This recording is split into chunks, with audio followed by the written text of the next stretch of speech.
Good morning if you're in America, good afternoon, good evening, wherever else in the world you are. Welcome to day 2 of EngageSpace. We're excited to have you back. And a little bit of a recap yesterday, Heather, of some of the numbers I think are quite fascinating.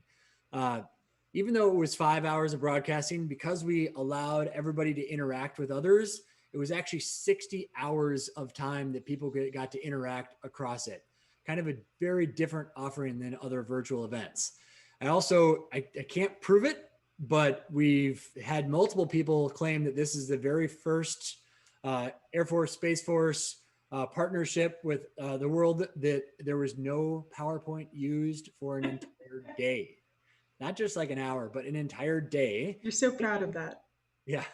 And that there wasn't a single normal panel discussion. No speaker actually spoke for more than 8 minutes. And we were able to keep everybody interacting. In fact, on the networking side, we're still looking through the numbers, but it looks like on average, every participant interested in moving space forward got to meet 20 other space participants. And compared to that, to the normal virtual events that we see, the average is about 2. So pretty fun to see. We also got confirmation that there was over 3,000 people watching the YouTube stream yesterday. And we know a lot of those people went into the showcases to see the amazing 72-ish companies yesterday. And we've got this second half of the showcase today, right? Where people get to meet the second half of the companies. Is that right, Yes. Heather? Yeah. Awesome. And would you like me to explain about the Yeah, showcase and what that take is? it away. Otherwise, I'll keep talking about my Uh, son's Legos that he keeps building, trying to get for the whole audience to see. So yeah, take it away with the showcase. all right. For those of us that are just joining us today and want to know a little bit more about what this event is and what the showcases are, as a capability area of the U.S. Air Force, AFWERX partners with innovative minds from industry and academia to identify solutions to AFWERX problems that will benefit the warfighter. We support streamlined contracting methods to make doing business alongside the Air Force quicker and more accessible. The U.S. Air Force identifies topic areas and capability gaps that they believe industry can support and partners with AFWERX to create a challenge. Through workshops, crowdsourced campaigns, and live events, AFWERX rapidly connects Air Force problems with solution providers and companies of all sizes in the private sector, whether you've previously worked with the government or not. This process includes the challenge definition workshop, the open innovation challenge, the showcase, and then people go on to prototyping contracts. Today, we're focusing on those solutions that have been submitted to our DoD commercial space partnerships and space asset resiliency challenges. These will help us develop cutting-edge commercial satellite technology and uncover new payload ideas, designs, and prototypes, and increase the longevity of our space assets by increasing their durability against the unique space environments and enemy threats. To see these solutions, you can view them in our showcase. They've been grouped into clusters so that you can chat with them by their focus area or related topics. Simply scroll down on the agenda below the video and pick a room that interests you, and in the next hour, you can meet as many of our exhibiting teams as you'd like by clicking the Learn More Now button. You can also find the information about each company by clicking on their company name, which will take you to their virtual exhibitor booth. On that page, you'll find an overview of their information, a downloadable brochure, and a short video, as well as a Meet With Me button during our live showcase times. We'll be back here at 11 a.m. Eastern with details of the day.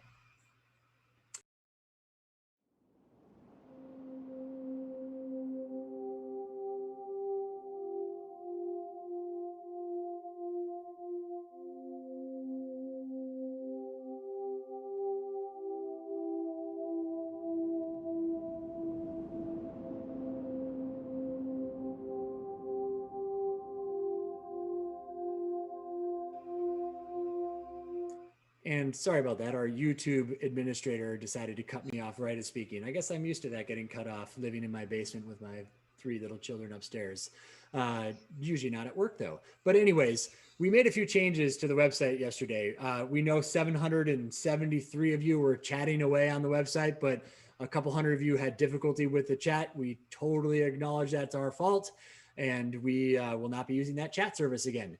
But what we did do is implement on the left-hand sidebar, you can now see it says Space Community. That is a direct link to Slack. Slack doesn't go down very often. And so we encourage you to continue the conversation on Slack. We will be interacting with you. The AFWERX team is behind the scenes interacting there as well. So please join that Slack channel and we can chat all day long without hopefully Slack going down like our previous chat vendor.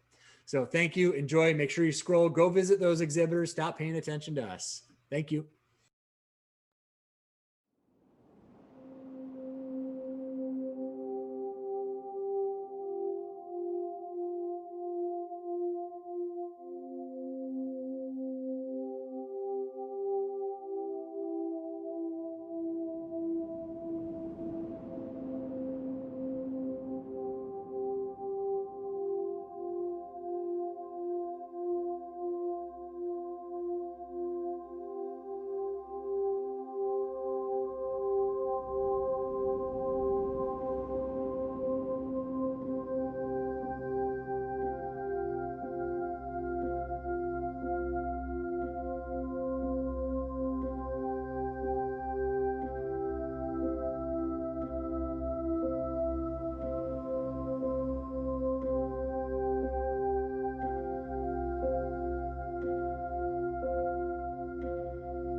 I just wanted to remind you all that today our chat is no longer going to be embedded in the site, and we encourage you all to use the Slack that we have posted in.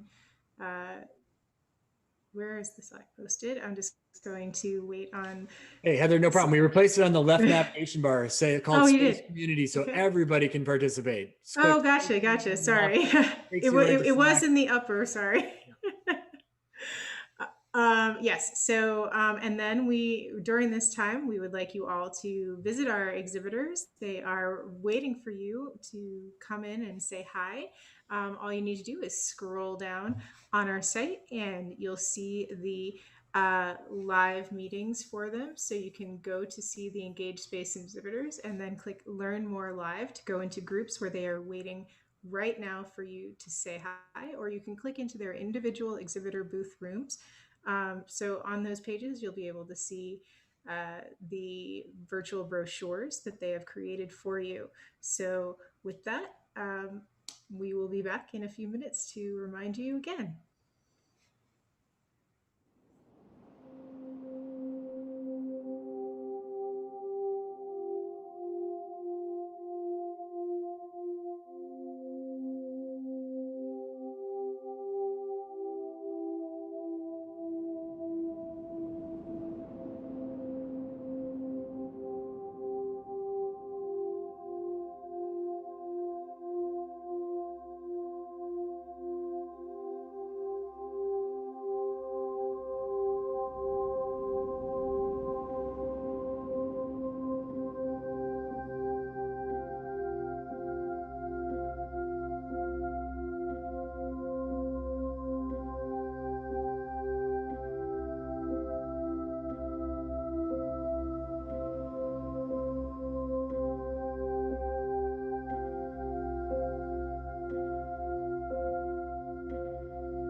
Hello, everybody. If you're watching this live screen, then I am really excited that you are here, but I wish you were down the screen. So just scroll a little bit down, and there are some great exhibiting teams um, in our showcase today that would love to speak to you about our space resiliency and global space transport that would love to talk to you today. So if you would, or sorry, DoD Space Commercial Partnerships that would love to talk to you today. So, I mean, there are awesome teams down there like SpaceX. So if you just scroll on down the screen, then you can talk to them.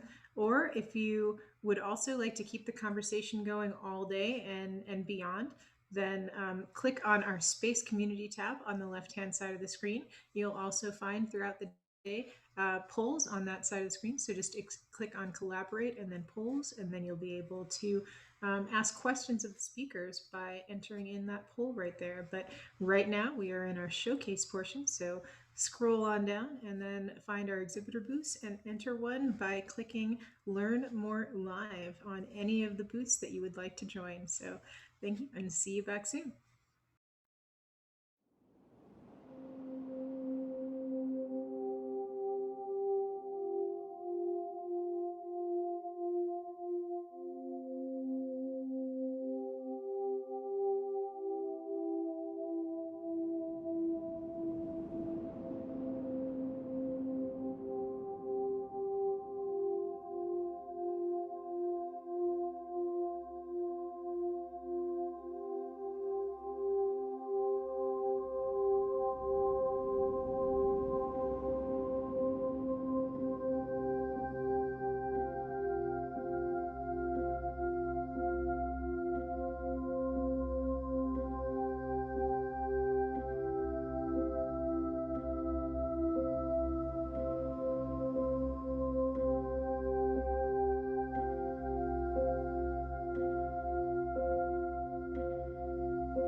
Hello, everybody.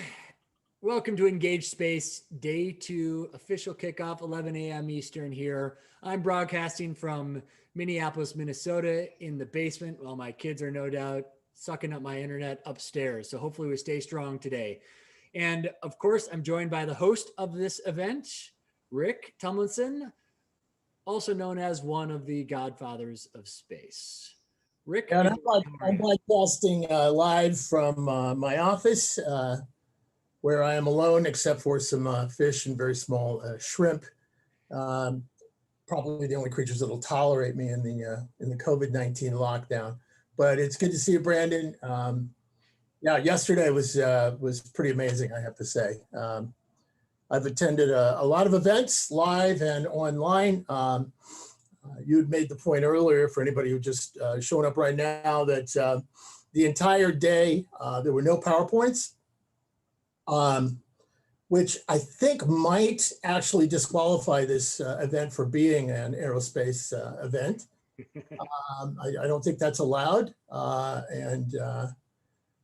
again, the sessions were great, short talks, punchy.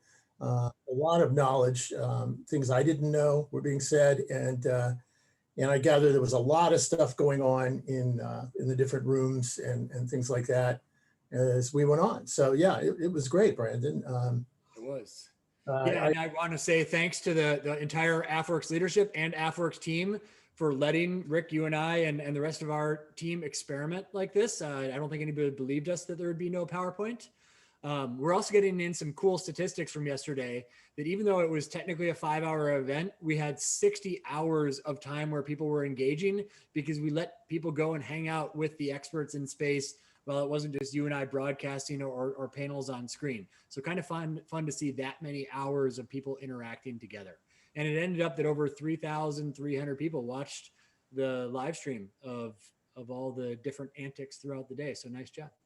That's almost as many people as made it through the debate last night all the way without turning off. But anyway, yeah, speaking of experiments, today's hat at the first section here is the X-33. Many of you may know about an experiment that went wrong. I think we spent $1 billion out of it. And as a taxpayer, I got a hat. So good show there. But you know what? Today really is going to be different again.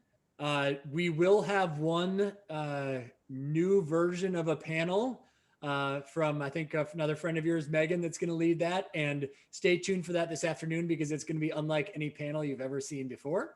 But almost the rest of the time, we're going to not be on the live stream here. We've got, we took the topics from yesterday that everybody voted were the most important topics. I'll let you explain those in a minute, Rick, because you know them much better. I don't even understand them all.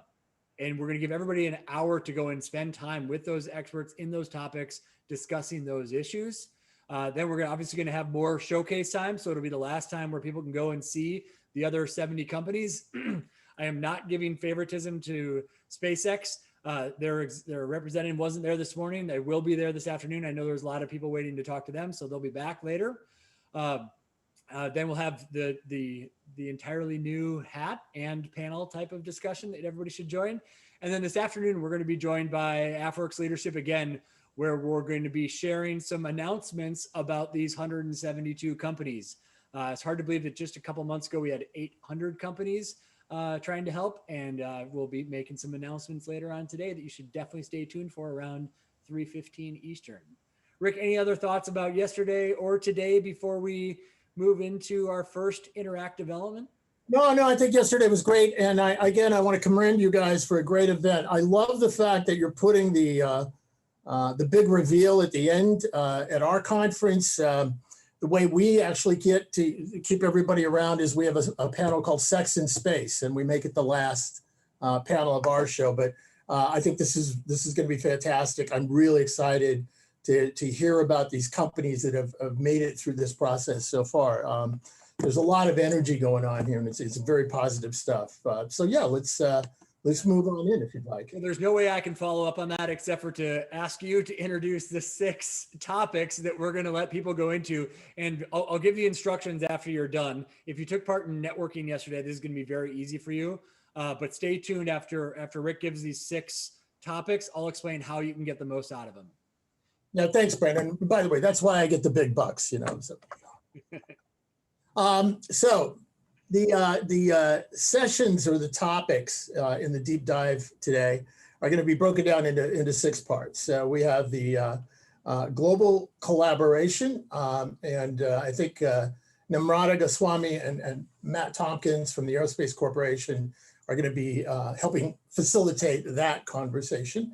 That's kind of self-explanatory. There'll be a session on CubeSats. I know that a lot of the entry-level activities, a lot of the startups, those of you who are the kind of people that are going to be pushing in to try and get into this field are going to be starting at the CubeSat level. So there'll be a session on that with Christopher Baker from the Small Spacecraft Technology Program at NASA. There'll be a great session called Green Space and Debris. Many of you are aware that I think it was just last week, they actually had to move the space station, which is interesting, moving an entire building to avoid a debris hit. This is a propagating problem, 30,000 miles an hour and more for some of these pieces in space. This is something very, very, very important that we're going to have to get handled very soon just to make sure that Sandra Bullock remains safe in orbit. Then we have, making branding crazier. So anyway, then we have supply chain, good old supply chain. This is the baseline criticality or critical level. You know, how do we keep the flow going? How do we develop all of the links in that chain in a way that is economically feasible and supports the mission of DoD? Security, and I think we're talking communication security there, right? Correct, Brandon? I think that's what we're doing. Yeah. Well, I think that's one element, but you know, once again, these groups that you show up and you get to steer the conversation. So if it needs to be another part of community security, then take it that way. Right. Yeah. So we'll baseline it, I guess. We'll look at communication, security, maybe integrity of the information flow, things like that. And again, once you get in the room, you guys go in your own direction. Then there's one we're calling well-being or wellness, or basically this is human factors. Keeping people psychologically and physically fit in space. This could range anywhere, gosh, you could get into interior design for psychology, all the way into potentially biomedical spin-offs from space. One of my favorites is, you know, growing lungs in orbit, things like that. But again, remediation, radiation, all of these kinds of things go in there. So these are going to be some great sessions. There's 6 of them. Pick one that works for you, go in there and, you know, become part of a new conversation, help create a new conversation. Yeah. Thanks for giving that overview. So now the tactical collaboration logistics of this. We had many people that chat worked for yesterday and many people that chat did not work for yesterday. So we removed that company. I think we'd call it return to earth is what I would say. Rick would say, I think you opened the airlock on that vendor that delivered the chat service for us. And we have just put a link on the left-hand side now saying space community that takes you right to the Slack community. So all chat and conversations behind the scenes now is going on in Slack real time as we go throughout the day. But to those 6 topics, your website in front of you is going to change. And on that new screen is a link to our partners, formerly known as YoTribe, now called Wander, which have invented this amazing way where the 6 topics are listed on your screen and you get to just move your little avatar icon or photo to the topic you want to talk about. There will be people there, some of the speakers from NASA and other places that Rick just mentioned, but you get to wander around. If one is not the topic you want to, go to another topic. You get to move around our website and interact with not just the experts, but the other space participants that are here. We had 3,300 of you yesterday, hoping that everybody comes back today. So 1 hour to enjoy. Also on the website are the different help ways to get a hold of us if you're having any problems. But please go in, enjoy those 6 topics, discuss with each other, debate with each other, and really think about the human element of this, of making the connections that can drive space forward. So from Rick and I signing off the broadcast, we'll be back in about an hour. Enjoy the deep dives on those 6 topics in our collaboration tool. Thanks, everyone.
Ladies and gentlemen, we are cruising with over 100 people in our interactive platform covering 6 topics. Once again, global collaboration, CubeSat, green space, supply chain security and well-being, all in space. We've got folks from NASA and all over the place that are experts in those areas, ready to talk to you, answer questions, discuss at will, not just with those experts, but with each other, because we want to connect the space industry. We want to engage the space industry and help drive it forward for all of us. So check out the website, engage.space.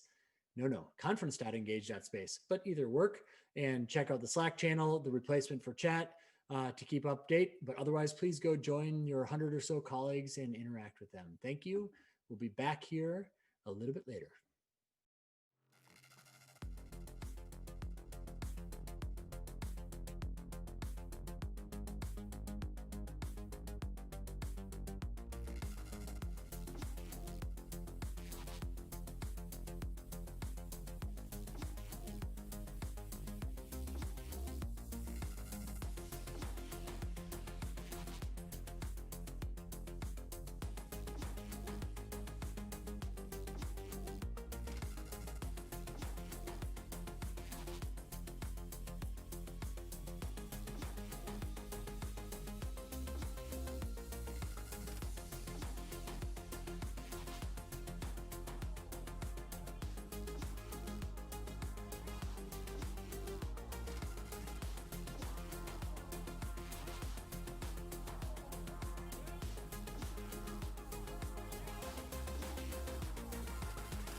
Hello, everybody.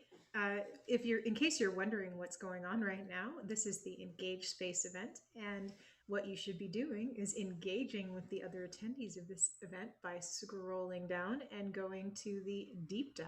So there is a button below me that you can click to enter the deep dives, and in there you're going to see a map that after you turn on your camera and microphone and give it a nice little smile, then you'll be able to move around the screen in a nice scrollable fashion. You can use your mouse if you're on an iPad, or use your mouse, or you can use your finger to swipe around the screen if you're on an iPad. And then when you find another person, you can talk to them. It'll automatically pop up a room. So so for another half an hour, we'll be in this deep dive portion, and we'll see you back at in about 25 minutes.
Hi, Heather. Welcome back. How is your exploring the 6 topics? Oh, it was great. My personal favorite was, of course, wellness. How about yours? I did see that wellness ended earlier than others, so I'm not sure your first choice was everybody's first choice. But I am getting word that there are still 57 people still chatting. So if you guys have friends over there, tell them to leave because we are going back to the showcases. Once again, if you need to chat, it's on the left under Space Community. The showcase site is always at the top, middle, rightish area, depending on your browser. Don't forget to do that. And your screen is about to change because Heather's going to tell you what's next. Yeah, well, it's time again to visit our showcase exhibitors. This is your last chance to meet live with our exhibitors before our selected teams are announced later today. As a reminder, we've grouped our exhibitors together into live meeting rooms based on their focus area. Simply scroll down on the agenda below and pick a room that interests you. In the next hour, you can meet as many of our exhibiting teams as you like. Just find information about each company by clicking on their company name, and it'll take you to their virtual exhibitor booth, where you can find more information about them in video, in brochure, or in description form. So you can find a Meet with Me button on their exhibitor page. By the way, we have a poll active for you where you can ask our panel speakers what you'd want to know about them. Make sure to get your vote in before that panel goes live. So again, this is your last chance to meet with your exhibitors. So scroll on down and meet with them now. Showcase time, and then 1:15, 1:20 Eastern, be back here for a new type of panel. But go to those showcases now. Thank you.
Hello, everybody.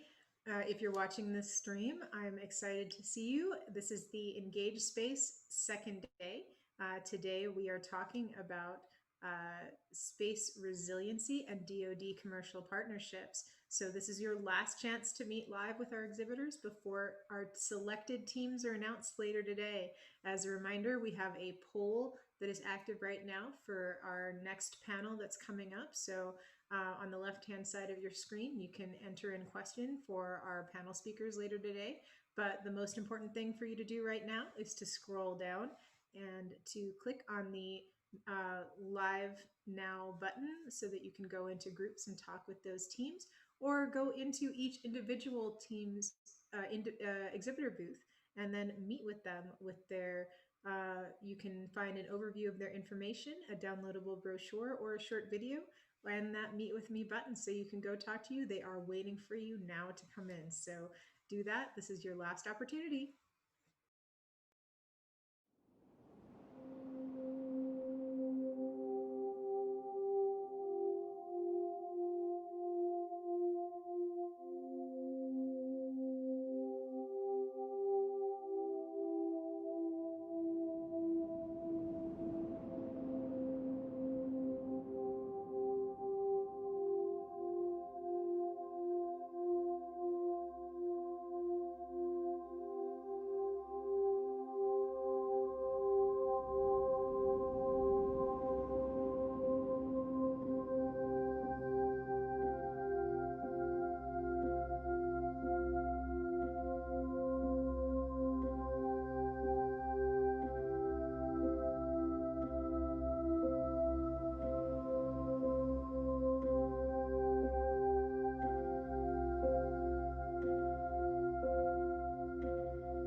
Welcome back, everyone. Rick, I think both of us stopped by some of those showcases a little bit. All the different entrepreneurs showing off their stuff. Pretty fun to go and see. Before, Rick, I let you introduce this next panel, and in true style, it's different than probably every other panel in traditional virtual events. It's got your markings all over it, I have to say. And we want to just put up a quick poll for the audience. So if you click on Collaborate on the left of your screen and polls, you'll see a new poll has popped up. We'll try to integrate this as much as possible. As you know, we've been integrating all the audience's feedback, the thousands of you, thankfully, for commenting online for us to redirect the course of this event.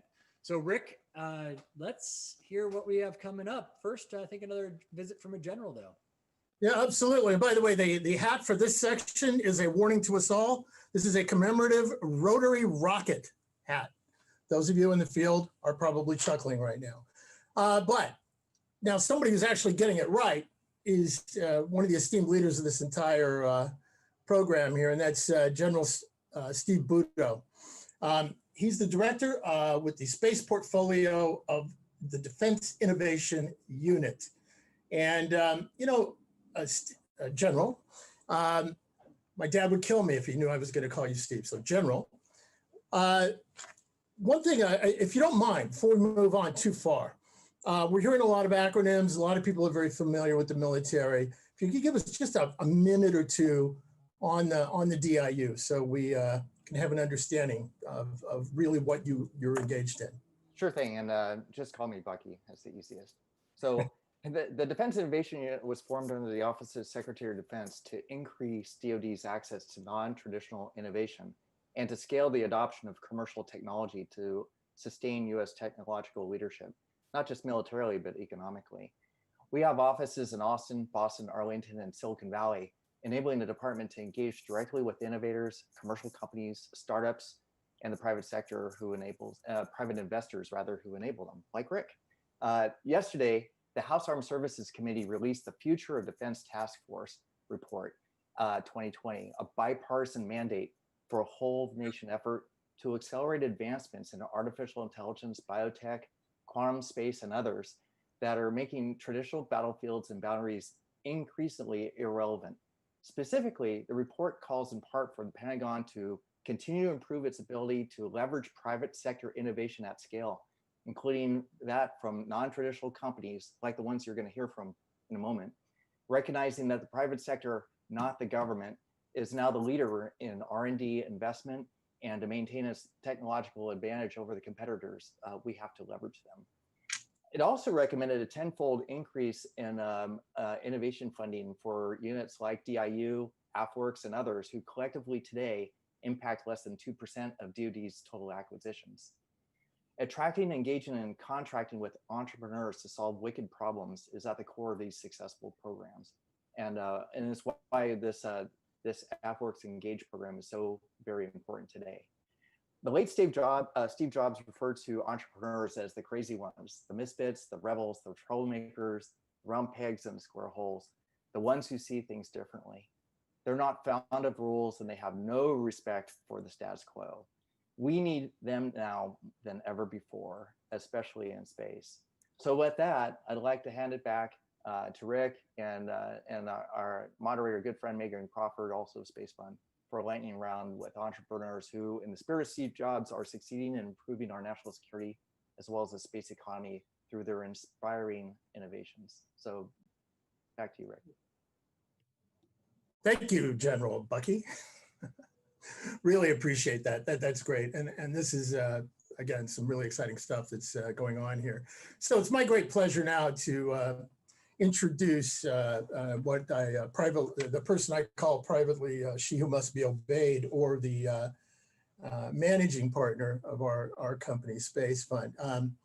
Megan Crawford is one of the rising powers in the entrepreneurial space field. She has been working with me in Space Fund for a bit now, and was engaged when we started the company.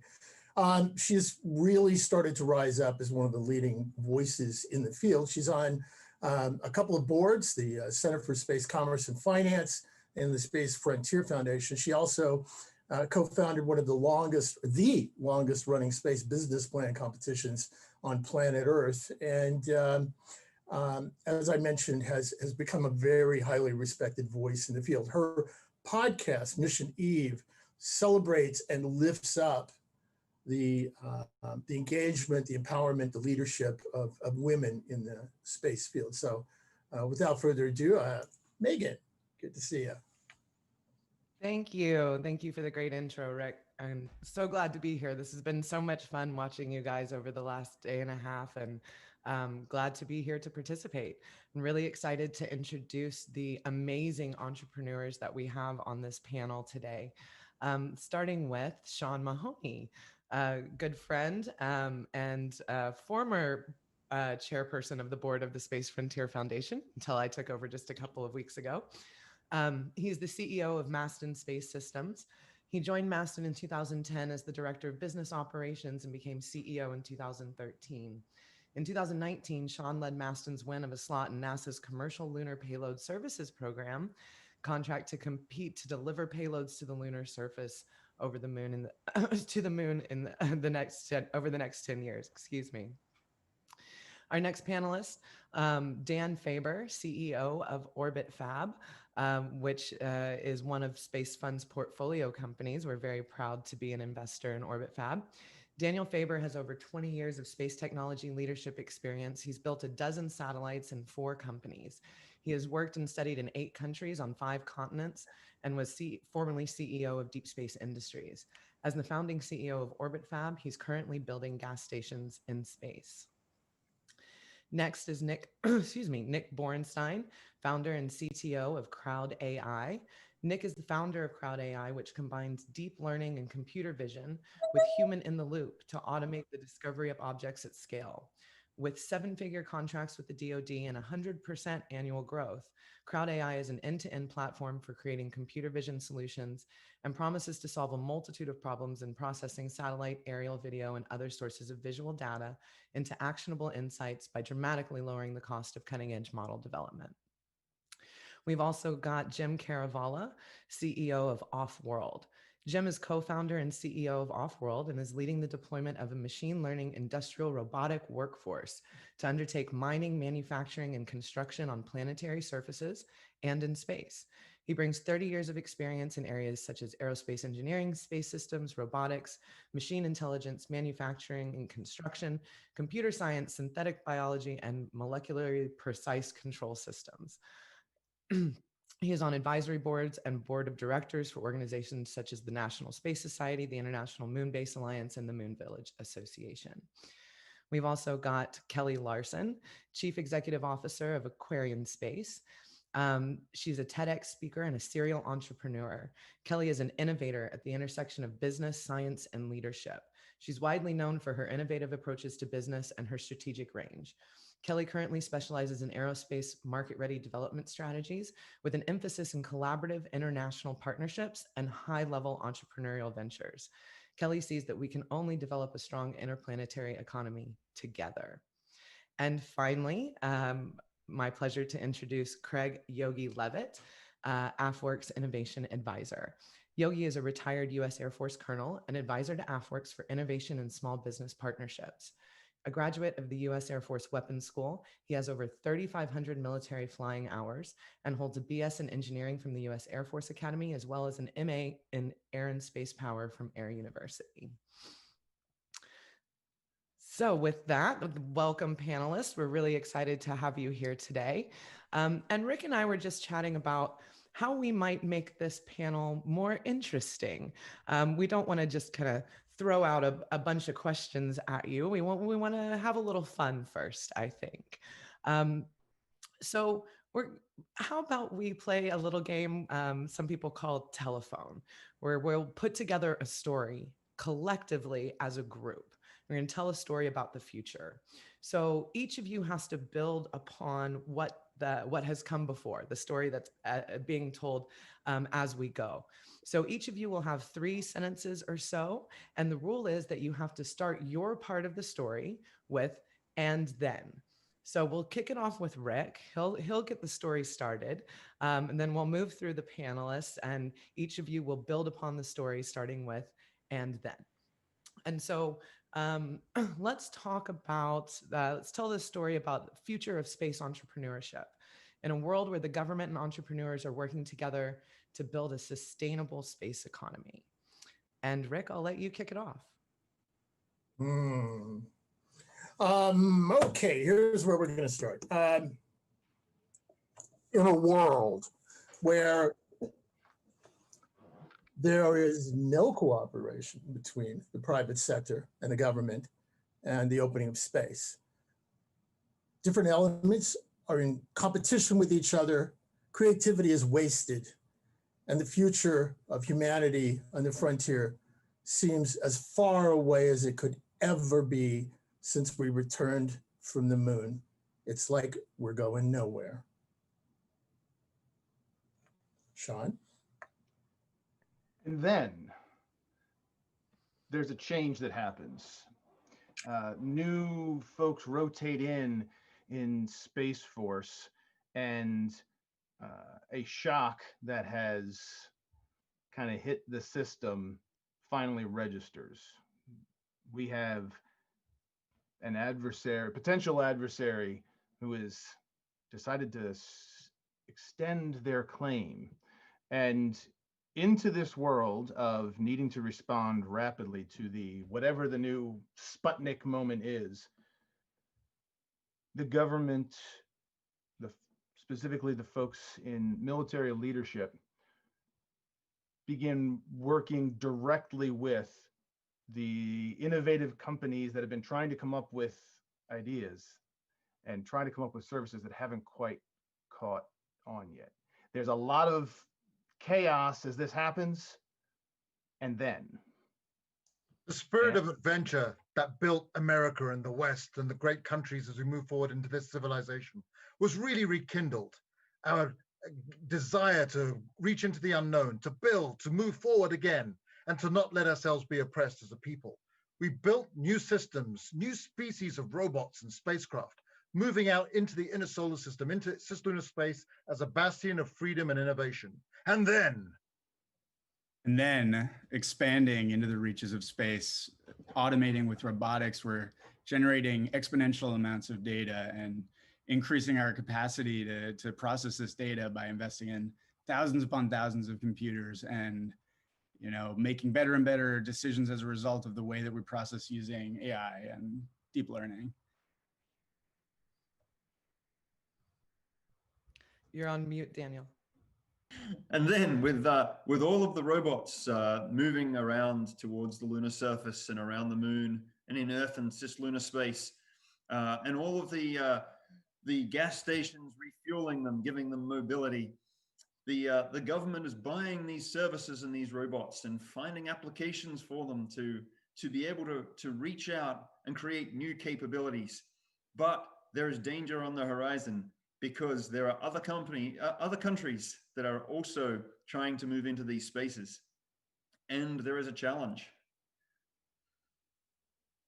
But then... And then we connected the moon with the Earth, and we connected communication. So for the first time, those incredible spacecraft, all those landers and rovers, all that data that's being generated is able to travel back and forth between the moon and the Earth at unprecedented rates. And it allows our government and our unified group to be able to come together and do things in a whole new way and allow those explorers that we are to really explore to the moon and have a whole new experience of what space can be. All right, and then success. Freedom-loving people around the world are able to enjoy an enduring, disaggregated community of interest, striving to succeed toward common goals with the government, private industry, academia, researchers working together to harvest energy, to explore the solar system and make the world a better place for all of humanity.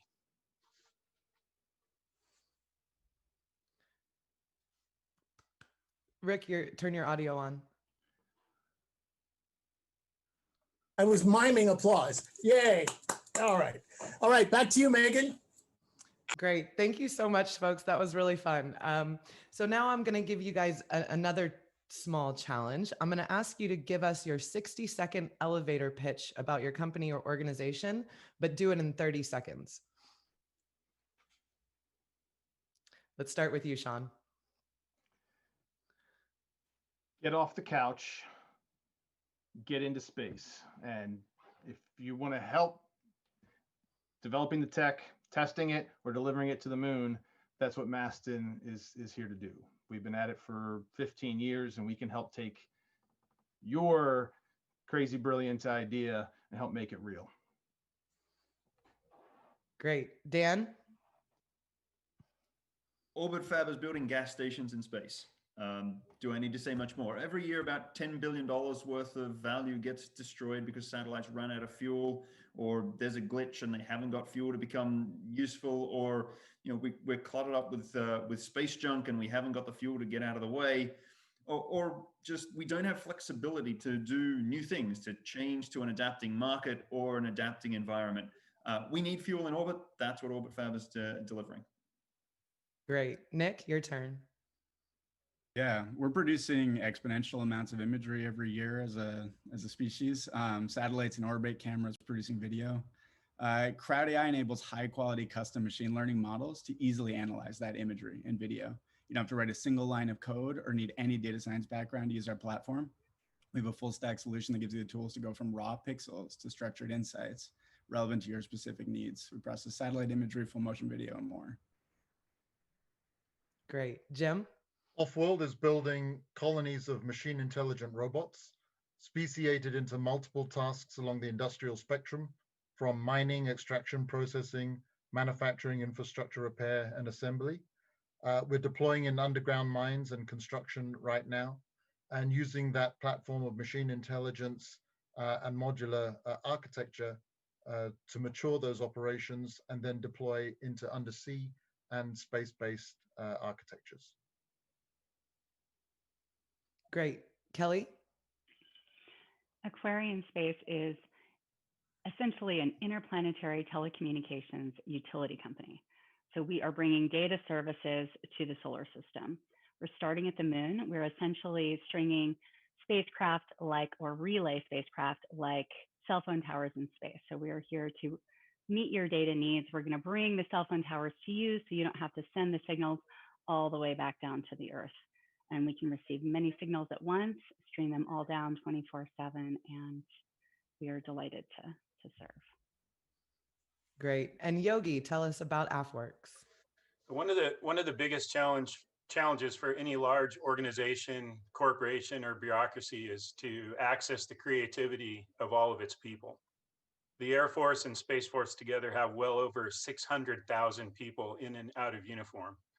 AFWERX was envisioned as a way to unleash that creativity, to discover the problems, and then to partner with commercial industry to solve those problems at a pace that's never been seen before. Excellent. And so, Sean, Mastin just received a really large NASA contract. Very exciting, very big news. Tell us a little bit about... Large by our standards, yes. Yes. By any standards, it was a large contract, for sure. But tell us a little bit about that contract and your experience with the CLIPS office. Thanks, Megan. Yeah, so this has definitely been a big thing for Mastin. Just for context, it was over a decade ago that NASA had a Centennial Challenge, which was the Lunar Lander Challenge. And then a short 10 years later, there was a lunar delivery program that was stood up, which is this commercial lunar delivery. It's similar in idea to how NASA buys cargo delivery to the ISS. NASA can now buy cargo delivery to the surface of the moon. This is also one of those things, if you've heard the NASA administrator talk about it, he's talked about it as shots on goal, that this is intentionally a higher risk approach than what the agency does in the past. So what does that mean to us? Number one, the method of contracting is a little different. It is using what is called an IDIQ contract, indefinite duration, indefinite quantity. There's another piece of that which is kind of interesting. It's a firm fixed price contract, which means if we're wrong, it's on us to fix. Now, luckily, we've done a lot of IDIQ stuff in the past, but this is a very different sort of approach. The actual signing of contract stuff, I'm almost embarrassed to tell you how quick it was, because it really is a different sort of approach, and actually is more of a, we submitted a proposal and the government said, yep, we'll take it, I'll order one. The great news is that this is happening. There's still an awful lot that we're needing to learn about how this CLPS office is going to run things. And that's the one thing I would suggest that people work with whoever it is that is providing you a contract. There will be hiccups, especially if the person on the other side is trying to do something different and new.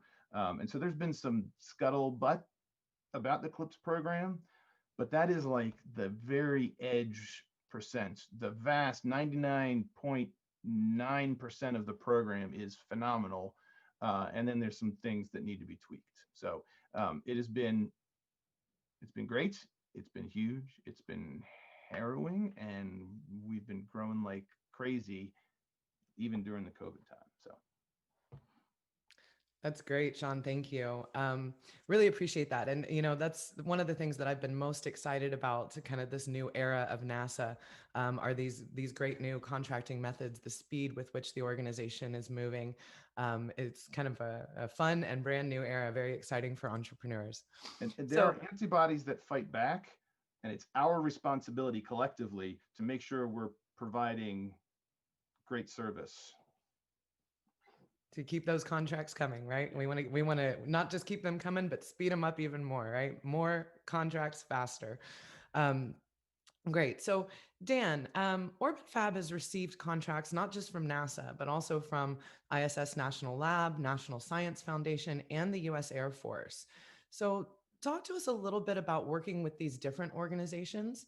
What's similar and different about their processes, and just kind of walk us through the range of contracts that you've been able to bring in for Orbit Fab.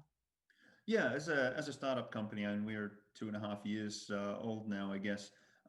We started working with government organizations fairly early on in our life cycle. We flew 2 tanker test beds to the International Space Station, and were able to test all of our plumbing and pumps and feed systems for our future gas stations in space. And that work with ISS National Lab was quite interesting, because of course NASA is the organization that largely runs the space station, and ISS National Lab is looking to support science and commercialization. So there were different sort of interests at play, different cultures and ways of working between those 2 organizations. And of course, as a startup company coming into that, we had very different ways that we wanted to work as well.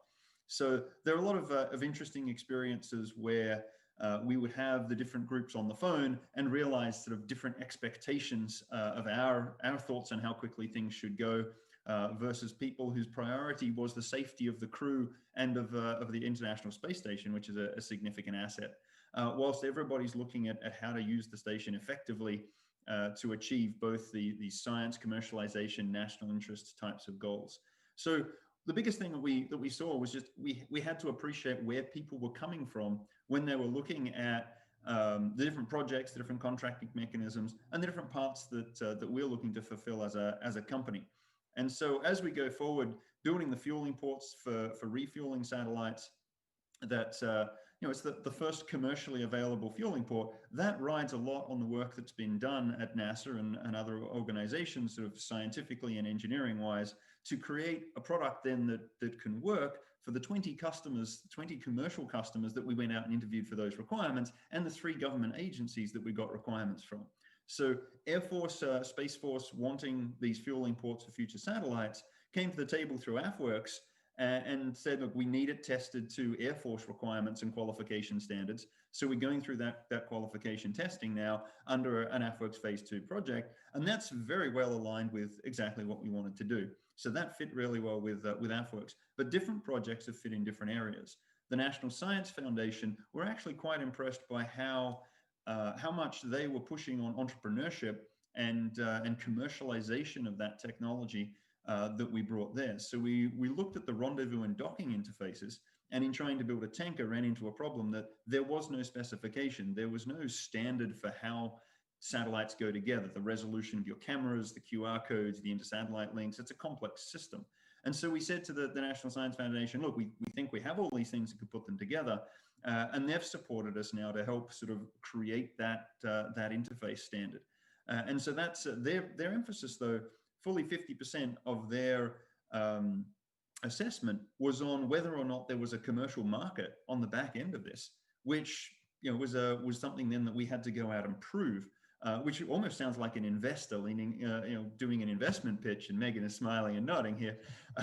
Always obsessed about customers. So that was something that we hadn't seen from the other agencies in quite that level of emphasis. So that was really good. But as we go to build our inventory on orbit, a sort of strategic commercial reserve of propellant, we're looking at where that dovetails with government interest in a strategic reserve of propellant as well for the different applications it enables. And it's a matter of finding who's got the interest in the thing that we're working to move forward. And our commercial customers in North America, Europe, Japan are also interested in things that play specifically to their bottom line, right? That's a commercial intent. So with all of these groups, it's a matter of dividing up what we've got, finding where it best fits, and finding how we can offer something that's really useful to what are effectively different customer interests. Thank you, Daniel. And I really like that about the National Science Foundation. I didn't realize how much they were focused on the commercialization aspect, which, as you mentioned, as an investor, that's really important to us as well. So seems like I'm probably fairly well aligned with the folks over there. Nick, I understand that Crowd AI has done a lot of work with the DoD and the intelligence community on projects that are classified either secret or top secret. So security clearances can be difficult for even large companies. So talk to me a little bit about, as a startup, how you're navigating that security clearance world. Right. I mean, it's definitely a daunting process for a small company. Startups have a lot of different problems to solve simultaneously, and often this is one that's not top of mind, especially in those early days. What we found is in the very early days, there's a couple of shortcuts that can help you get a foot in the door and get started. One big one is finding large traditional prime contractors that you can team with or partner with and potentially rely on them for some of the portions of a contract that require a clearance if necessary. Another one is you can always recruit folks that already have a clearance and find those partners who can maybe hold that clearance while they do work for you. Definitely, if you are a company that knows that somewhere down the line, you're likely going to have to work with or handle government data that may be at a secret or top secret level, you want to start thinking about this problem as early as possible. That's what we've found, is that it takes a lot of time. And by the time you finally have an opportunity that does require a clearance, you want to make sure you've already got that squared away before the moment comes.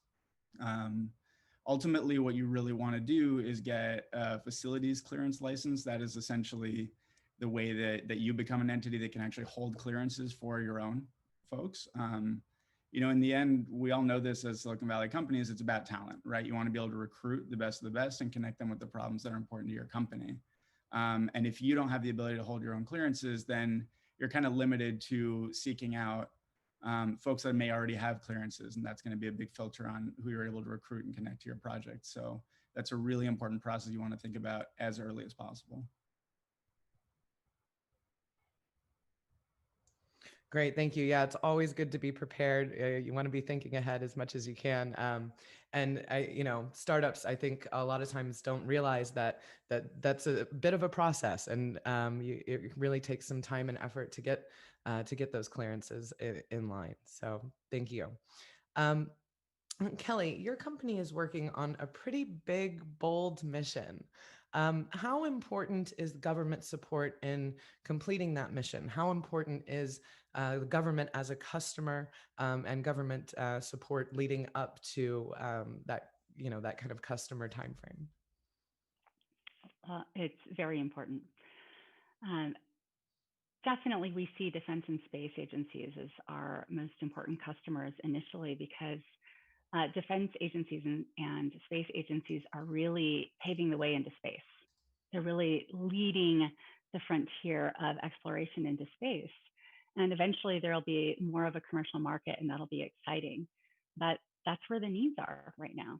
And so it's a big thing for a small startup to get our feet out there and say, oh, okay, for our MVP, we're going to put a relay satellite at the moon. Being an entrepreneur has many forms, but in space, it's hard to do it without the government, especially when the government's really the customer that needs it the most. So both on the support side and on the customer side, it's really important. On the defense side, we know that our defense customers want to understand what's really happening on the moon and see it. We know that they need to be able to keep an eye on what's happening on the backside of the moon and other parts of the moon and get the data down, not just get a few frames a few days later, but actually get a video in a reasonable time frame. We know that that's actually really helpful for them. And we know on the agency side that they actually want more communication capacity. In 10 years, we're going to have 2.5 times the number of spacecraft on or around the moon than we have in the entire solar system right now. So that's unprecedented growth. We've never seen anything like this in space, and we've certainly never tried to communicate with that many spacecraft on or around the moon or deep space. So it's really important to us to have that government support and have the defense agencies and the space agencies helping us make it happen. And we think it's also really helpful for them. So. Great, thank you. So Jim, your company has a really great approach, one that I'm fairly fond of and have bragged on you about before. But you're starting with this terrestrial applications, moving even then to underwater, and then eventually out into space. So how has the U.S. government responded to this approach, and what agencies have you been working with, and how supportive are they of your plans and what's coming next? Right. Well, I think from a security perspective and an expansion into space perspective, we're caught in a very vulnerable time as a nation in the US. And the challenge is that we have immediate goals terrestrially to protect the warfighter and support our security assets. And we have expanding goals subsequently that we're kind of missing out on in terms of almost bringing a bunch of cavalry to a tank fight. Now, the challenge is what Offworld is building as colonies of these, machine intelligent robots that collaborate together. We've been deploying these in underground mines right now and in the construction areas.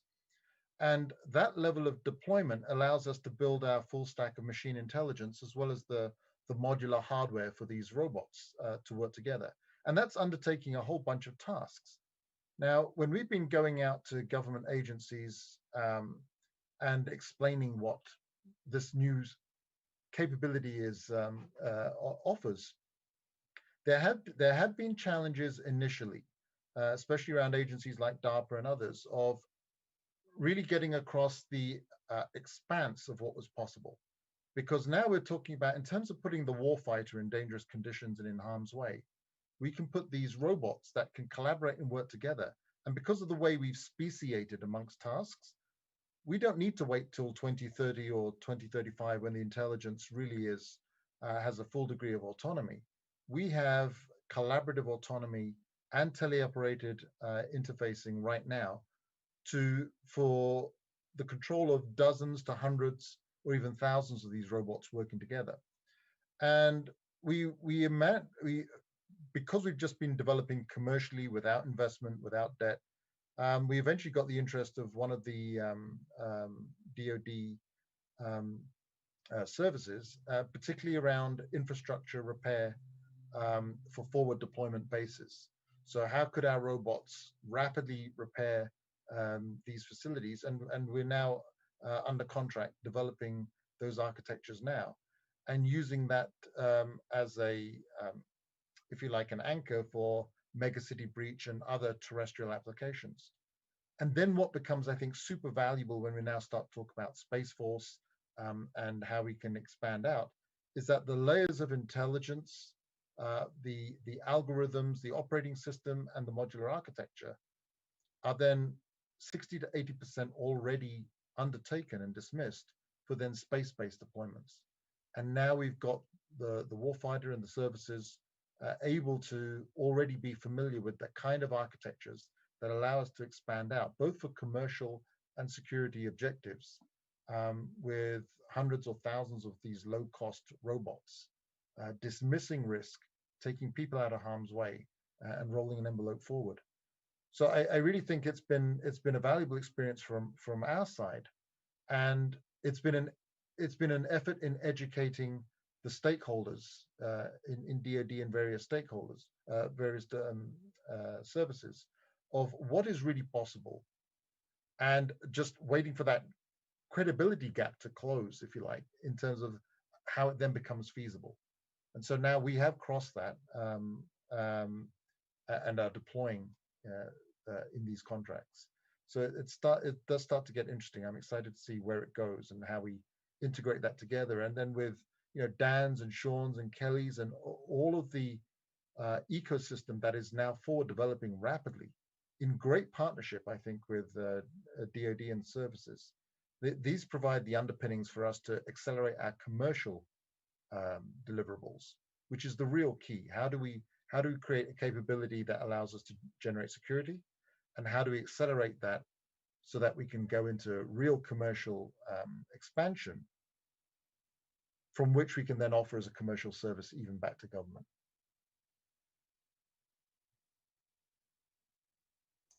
Great, thank you, Jim. Now, Yogi, you talked a little bit in the opening about AFWERX, but I'd love for you to give us a little bit more detail about the AFWERX mission, and then talk to me a little bit about the Air Force and the innovation, the real innovation that's going on in the Air Force and the Space Force right now, in an effort to be better partners to startups and to get more startups into the Space Force, Air Force ecosystem, and kind of what are those innovations and changes that have been happening to support the rest of these panelists? Yeah, thanks, Megan. Just to reiterate, I'm sure I've said this already in the last 2 days, but AFWERX was really founded with an understanding of just how poor of a job the government, and in particular the Air Force and Space Force here, have been able to do in working with non-traditional small businesses and innovators, and that it was a strategic imperative for a free nation that we figure out how to do that. So we started as a lean startup, and honestly, we still feel the same way about ourselves. We're constantly trying to build prototypes, to try them out, to fail, to pivot. And some of the first two guiding principles that we had in AFWERX were to connect innovators and accelerate results. And that was kind of the guiding vision as we worked through what these first MVPs look like. So the first thing we wanted to do was to open lines of communication inside the Air Force and the Space Force and across DoD to start getting innovative minds together to realize that indeed they shared some of the same common problems, and rather than working individually on those, it would make a lot more sense to pool the resources. Beyond that, we know then we have to take that community and connect it with the larger and very powerful commercial market that exists in the United States and amongst our allies as well. So we have taken many steps in that direction.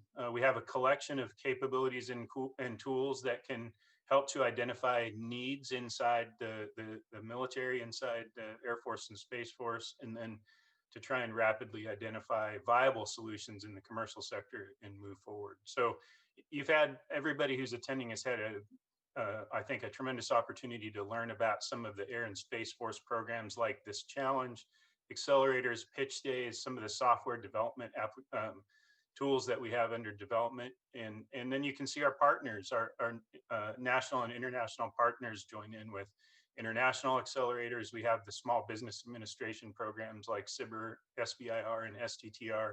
And then, of course, you've had the opportunity to hear from NASA and the Department of Defense through Bucky and DIU. We know that now it's the task at hand is to find the pairings between those with the need inside the Air Force and Space Force and those who can into more formal research and development and acquisitions pathways. I'll point out, I'll go to finish up here a little bit. I'll go back to what I started with. We are a lean startup. We're constantly looking for new ideas and programs. One of the ways that I sometimes describe AFWERX is we're a rapid development office for innovation programs. And if we can experiment with them and find one that works, then we can try and instantiate that as an enduring program that can then be pushed out across the entire architecture. And just as an example, I appreciated Nick's comments about the challenges associated with security, classification, et cetera. We're in some discussions about with some Air Force organizations on how we might be able to create pathways that would commoditize the security process so that onboarding people with security classifications, maintaining an information infrastructure, et cetera, might be able to, rather than be done on a one-by-one basis, might be able to be done through a commodity process where there's an organization that is responsible, and perhaps a small business could then just pay a small fee to get all of that done without having to bring all those people on board and learn all these processes. So more on that. I don't know how it's going to turn out, but again, we are a rapid development organization for these new programs and processes, and we love hearing from all of you so that we can try and develop new ones and improve those to the point where they're successful. Thank you very much. That was really helpful. Really appreciate it, Yogi. So as an investor, I really love to see our startups getting this non-dilutive funding, right? It's really important to help cover R&D costs and to help reduce how much the entrepreneurs, how much equity they have to give away in order to get their company up and running. So to those of you who are entrepreneurs who have investors in your company, how do your investors feel about your government contracting work? And do they have kind of a similar attitude as we do here at Space Fund, or do they feel differently? And I'll open that up to whoever wants to jump in and answer. I don't have any investors, so they don't complain at all. You are the investor. Do you complain at all? I have to say we have an amazing team, so they're executing fantastically. So let's leave that to someone else who can answer that one. We definitely see Silicon Valley's investors on both sides of that argument. Those that are more familiar with aerospace understand that the government is a significant part of the customer base for a lot of aerospace businesses. They also understand that there's non-dilutive funding and that can be had there, that the government is prepared to fund some of the R&D. And so generally they appreciate that it's a huge positive to have that in the business. And honestly, we're looking for investors that understand this sector. So if they don't get that, then we cut those conversations short. Yeah, I think that's right. I mean, you don't have to, in order to raise a successful round of funding, you don't have to appeal to every investor in the entire Silicon Valley. You just need a core set of investors who understand your vision, understand the strategy that you're going to use to get there, and are willing to make an investment in that. I mean, at the end of the day, the way we look at it, we're building a platform for computer vision. We're a dual use product. We have commercial customers and government. And frankly, a lot of the work that we do with the government really helps us push the cutting edge of what our AI capabilities are. You know, when we first developed streaming video models for a government project, we were outputting with 100 millisecond latency, and the government said that's not good enough. 100 milliseconds, things could change. We need to figure out how to do this with zero latency. So, you know, we start you know, dropping weight and optimizing the algorithm and getting it down to 30 milliseconds, and that's still not good enough. So in order to break that barrier, we had to make models that were actually predictive. They actually get the outputs for 30 milliseconds into the future, so that by the time the frames come in, we can give output in real time. You know, on a short enough time scale, you can actually predict with very high accuracy, almost identical to the models we had before. You know, that's a breakthrough that we wouldn't have been able to make if we didn't have, frankly, demanding government customers with high expectations and a willingness to make investments in those capabilities and to bring those, you know, commercialized capabilities to bear for government work. And now that is a capability that we can connect back to all of our customers, anyone who uses our platform. So the ability to push it forward and then scale across your entire business is important.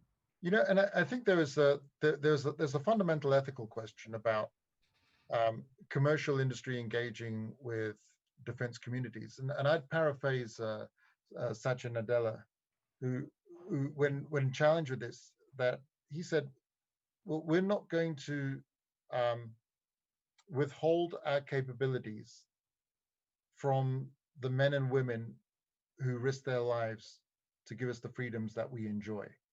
And so I think most investors looking at it from that perspective will see that as a complete win-win. And to Nick's point about, you know, the enhancement of value proposition that comes out of that back into the commercial arena, it's all a win-win. I'd say from Maston's standpoint, love it. Love the government contracts. The big thing that continues to hang out there is, what is the path to the future? And the prevailing wisdom, if you can call it that, is that if you are going to be serving a government customer, at some point you have to choose. You're either going to serve a government customer and use that framework, or you're going to serve a commercial customer and serve that framework, or fall off the fence on both sides, split your organization in two, have two different physical buildings, two different everything. And so we have been trying really hard to make sure that we are doing commercial contracts for the government, but there is a perpetual pressure on us to embrace government contracting. And if you don't know the far inside and out, congratulations. But it is not necessarily a simple thing. But any investor who says, oh, if an investor says, I don't like doing government contracts, it may be because they fear the slippery slope to becoming a government contractor. Yeah, it's interesting, right? Because in this industry, it's really so much of the foundation. You know, we again, it's the government that is pioneering a whole lot of what's happening, especially in deep space and in the lunar area. And, you know, so far what I find is that investors like the idea of us having government contracts, but they don't like the process, and they get nervous about, for example, changing administrations and funding and you know, what does that look like? And the reality is that most of our commercial customers are actually getting funded by the government also. So it's, you know, currently it's the nature of the industry. And I think so far our investors are supportive and often encouraging us to keep expanding commercial options. And, you know, I really believe that the commercial industry is going to become bigger in deep space, you know, a little later, you know, later in this decade, later in the next decade. So I think it's, you know, it's pretty much they need to embrace it and support it, and just know that that's the nature of, if you want to be part of the excitement of investing and growing a space company, this is how it is, and we just have to do it together. Great, thank you. I'll echo that, and I believe that is the case, that and this is proven in situations in the past. Let's talk about the development of the airplane. Their original customers were primarily government customers, whether it be military or mail delivery, and then beyond that, to use that Steve Jobs quote, there were the crazy ones, the barnstormers, and those that were trying to open up new markets using the aircraft. But now just look at it. Look at what 100 years has done what we've accomplished as a species in 100 years with the aircraft, look at what the commercial market is for the aircraft versus what the military market is. And I think you'll see that space is going to go that way relatively quickly. So it's very important for us that we all figure out ways to work together because we all are striving for the same thing. And that's security in space, that's freedom for entrepreneurs and business people to go out and pursue their dreams and achieve success. Thank you for that, Yogi. That's great. So I'd like to ask each of you to give a short response to this one, but I would like to hear from each of you. What advice would you give to other entrepreneurs who are trying to navigate working with the government? What's one thing that you wish you had known before you started government contracting? And I'll start with you, Sean. Don't say the far, don't say the far, don't say the far. At the high level, realizing that organizations are not monolithic. And what I mean by that is it's tough to stand outside the front door and go, how the heck am I going to sell something to the Pentagon, to NASA, to ULA, to SpaceX? Like, they are large organizations.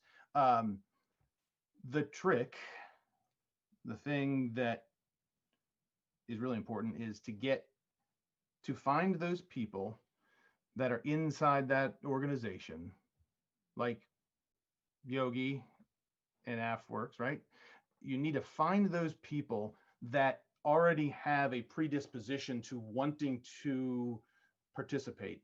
And once you find those individuals, that's where you can establish, rapport, relationship, and help them accomplish the things that they want to do. So it seems crazy, but knowing that you can get in and you can find those people to support you. The other major thing is understand that selling to the government has one major difference between selling commercially. To sell commercially, you need to have someone that you create value for, who wants the thing, and they need to have money.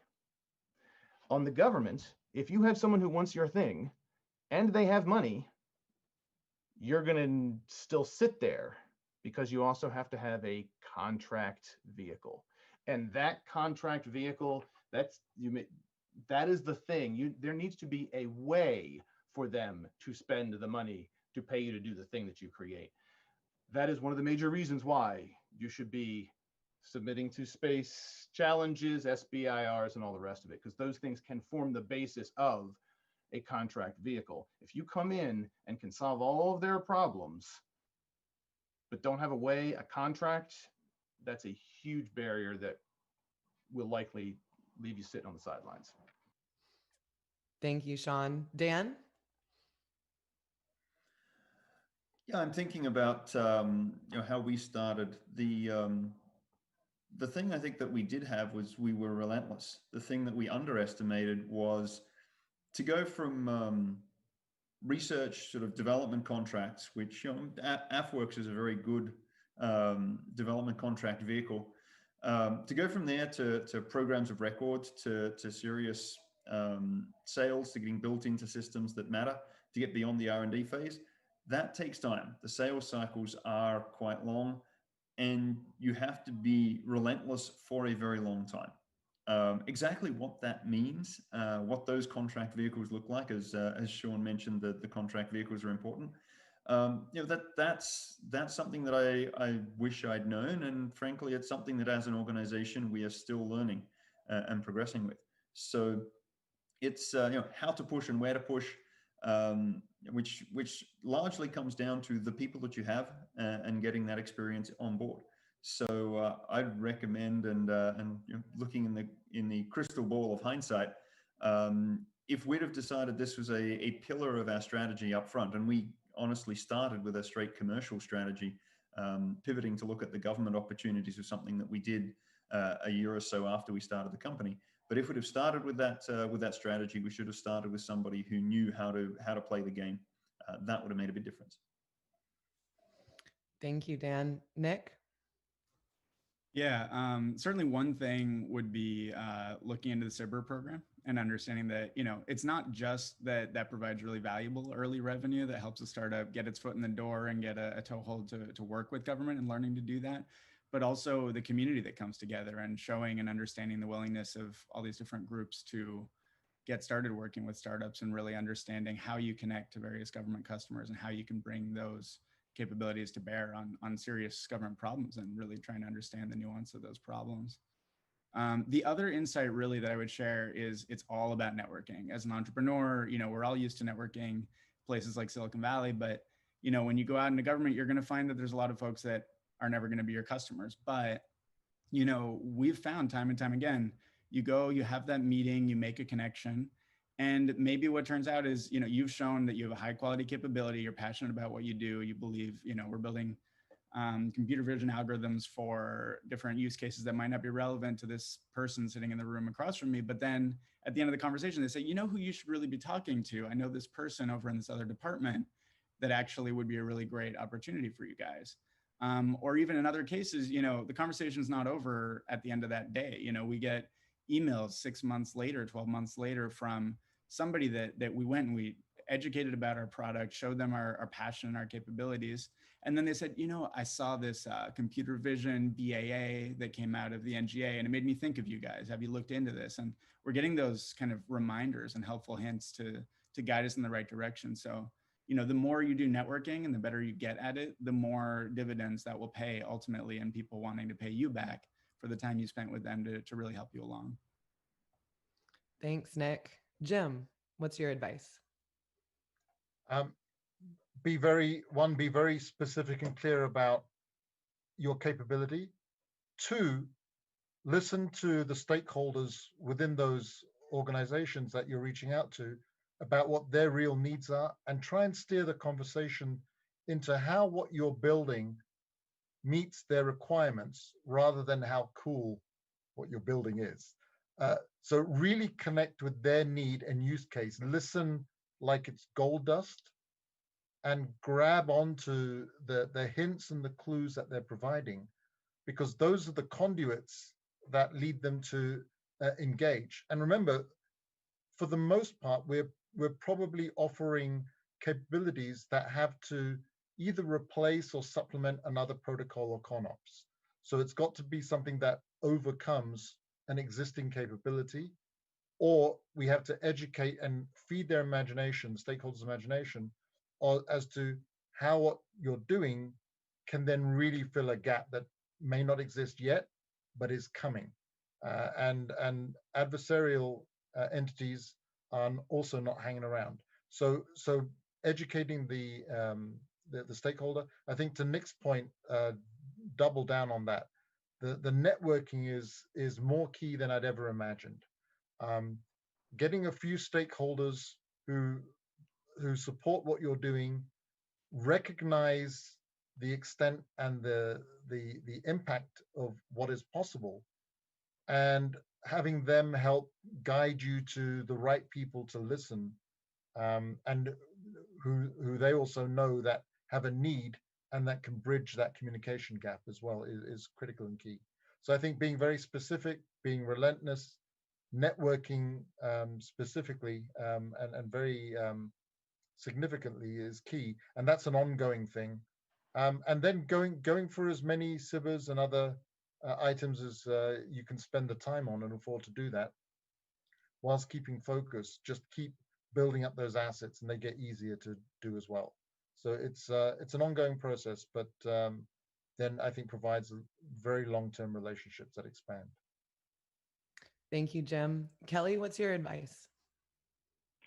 I've got three points here, really. And the first couple, I feel like I'm double clicking on things.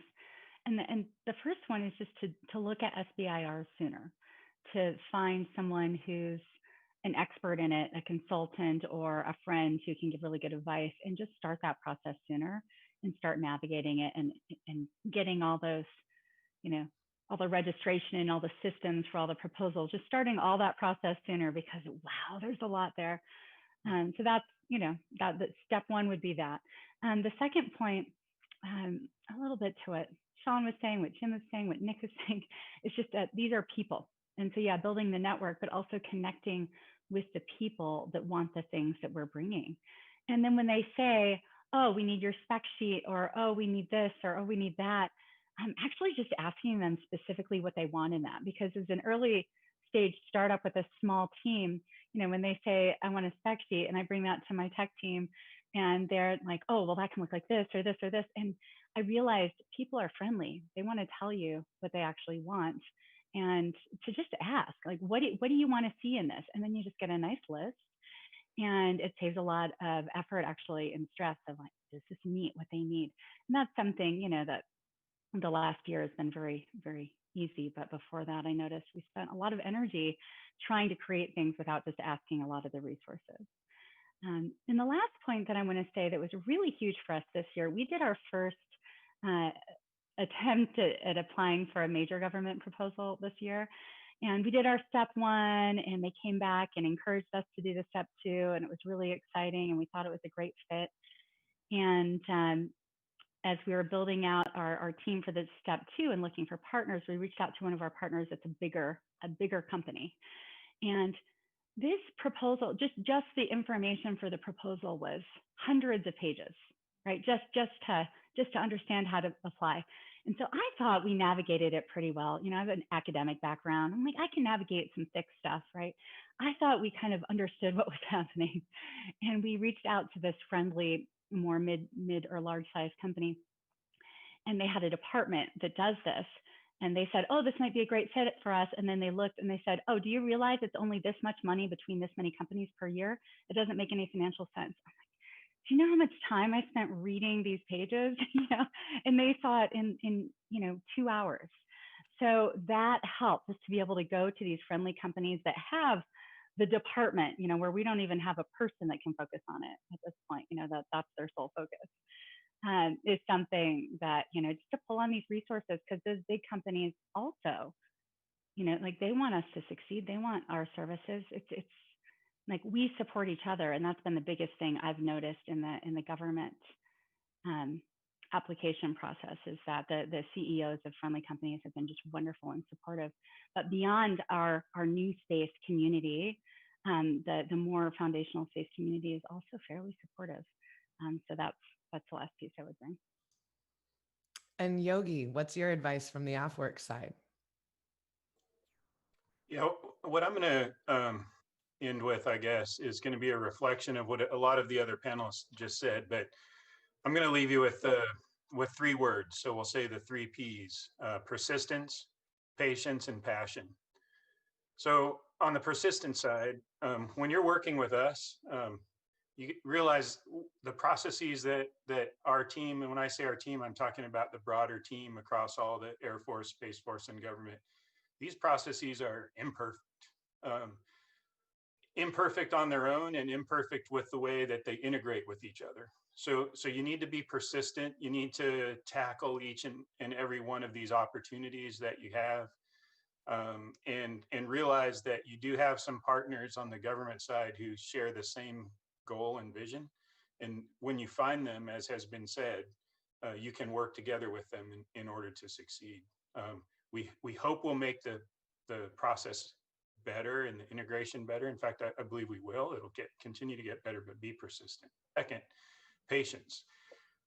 When you have an idea that you know, a technology that you're developing that you know it's a breakthrough idea, the networking that the panelists have talked about is extremely important, and it's a two-way street for communication. So listen and learn and understand what the needs and requirements of those potential customers are, but also help to educate them about what's possible, because they live in a paradigm that's a little bit different from you. So have the patience to have those very open two-way communications so that you can start to refine your concepts and your presentations so that it meets the needs that Jim was talking about, that the companies are trying to solve. And when you're talking about the difference, when you span incremental to disruptive innovations, the more towards the disruptive side you get, the more difficult it is to sway people that technology is something that's going to change the world. So be patient. And finally, passion. Don't let the challenges that you're going to face detract from the passion you have about what you're doing. So that passion is key. That passion shows through every time we talk to the great innovators and entrepreneurs in the world. And when you see that passion, it gives us energy to keep going. Keep that passion throughout those times where you need to be persistent and show some patience. Great. I love the 3 Ps. Thanks, Yogi. So with our last few minutes here, we're going to take a few audience questions. So panelists, let's start with this one. I really like this one. In 2001: A Space Odyssey, we see a future that we still have not experienced in 2020. What did Asimov not foresee that's held us back from his vision of the future? I've read too much science fiction, so I'll jump in on this one. I think it was Arthur C. Clarke who observed, and others have, I'm sure, that humans tend to overestimate where technology will get them to in the short term and completely underestimate it in the long term. So with that in mind, it's no surprise that we haven't quite got there yet. But the moral of that is that we will be in an even more exciting place given about an equal amount of time in the future. So 2050 will probably be well eclipsing the kinds of things that were predicted for 2000 in Clarke and Asimov's types of books for that future. So yeah, I'm extremely optimistic. I think that what we're seeing in the last 5 years, commercial enterprise in space has really taken off, and so with the collaborations with government, that's definitely helping. With non-dilutive funding, it's helping with sort of anchor customers for these kind of things. But really the thing I think that's going to change this industry completely and accelerate it out of sight is what's happening on the commercial side. It's the creation of new markets. It's humans to space. It's satellite servicing, gas stations. I got to say that, of course. It's going to the moon. It's tourism. It's entertainment content. It's people living in space. That is going to really just shoot everything past what the expectations have been. And I always think it's a threshold issue because the outline that Dan just relayed is where we want to get to. And I think the challenge we've always had is as a community, we've confused ourselves in how to operate in, let's say, business operations when a market doesn't yet exist. So whatever the prospective markets are, whatever the potential future customers are, there is no business opportunity. And I think closing that gap has been a learning curve for many of us. I know I've made many mistakes and incorrect assumptions along the way of how to close that gap. But I think we are getting to the point where the realities of how we establish our footprint into the solar system as a civilization and a society, global species and society, is under an increasing sense of urgency. Do we want to go out into the solar system as a species working with open governance and freedoms of opportunity? Or do we operate in more closed, following the templates of more closed political systems? And these are challenging questions. They go to the heart of our, let's say, the last 2,000-3,000 years of history. But I think this generation is under a sense of urgency to address those questions and implement the solutions that establish open governance and freedom going out into the solar system. And there is only one chance. There is only one shot before those templates solidify. Thank you very much, panelists. And Yogi, I'm going to throw this next question at you to start, and then we'll have some of the other panelists jump in. But this next question is near and dear to my heart, and a topic that you and I have discussed, and in fact, a topic that was broached in my breakout session yesterday. What are some good sources of bridge funds after you've completed successful OTA prototyping or SBIR phase 2, are there any new BAAs or other types of contracts to help companies through this transition phase of what I like to refer to as the valley of death? Sure. It's a great question. And it certainly is an area that, as we have developed this community of interest, and obviously you can just see from the participation that the community is quite strong. It's highlighted the urgency that we figure out what those pathways are. And we have different organizations around this community that have pathways such as those.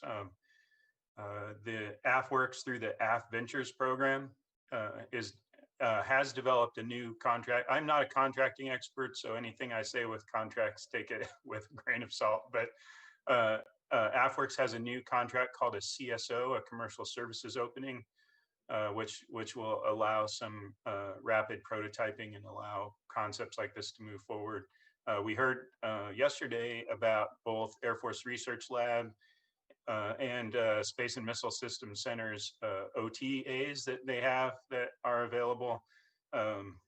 Bucky Buto was on an hour ago, and the Defense Innovation Unit has its own OT as well, and other organizations such as NASA, et cetera, bring in their creative contracting mechanisms. So I'll say that our community knows that this is I'll say it's a weakness. It's a weakness that we have to overcome. We have to figure out, once you've identified the most promising technological solutions, how do you move them forward? Some of them are high technology readiness levels, and they're able to be integrated into programs of record relatively quickly. Others need some more research and development. So what are those pathways? Those are some that exist today. That's part of the perseverance and the imperfection that I talked about a few minutes ago. But just know that there are pathways now, and that there's quite a few smart people trying to figure out new pathways as well. Thank you. Do any of the other panelists have any thoughts on bridge funding from the government? Right. I mean, from our end, we are on phase 2 SBIRs currently, but there's no rule that says you have to go for SBIRs first and only then are you qualified to go after other contract vehicles. We are also on an OTA. We are also working on as subcontractors to large primes. There are a lot of different mechanisms that you can go after, frankly, even before you go after SBIRs or in parallel to those things. I don't think that it was a requirement or even seen as a necessary qualification that we already had SBIRs before we got on those other contracts. We could have done it in the other order in principle. I think go after these different contract vehicles in parallel, and don't let any one achievement you haven't made yet be a barrier that you place on yourself before you go after the next level.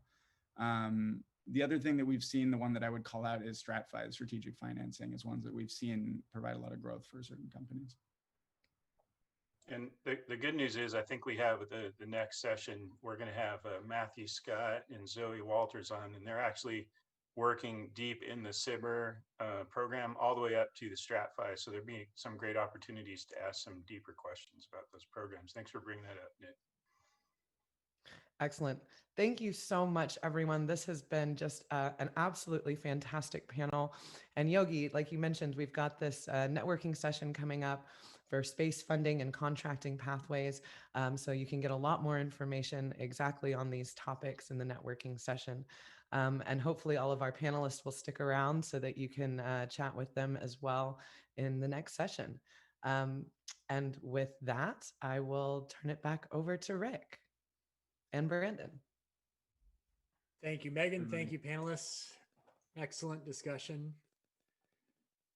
For those of you who don't want to hang out with Rick and I as we explain this module, you can turn your video off and step aside. If you want to listen to us twice, both here on YouTube, you're welcome to do that too. Thank you, though. It's a great discussion. Rick, what do you think about that? Here we go. Yeah, I'm fascinated by all of this.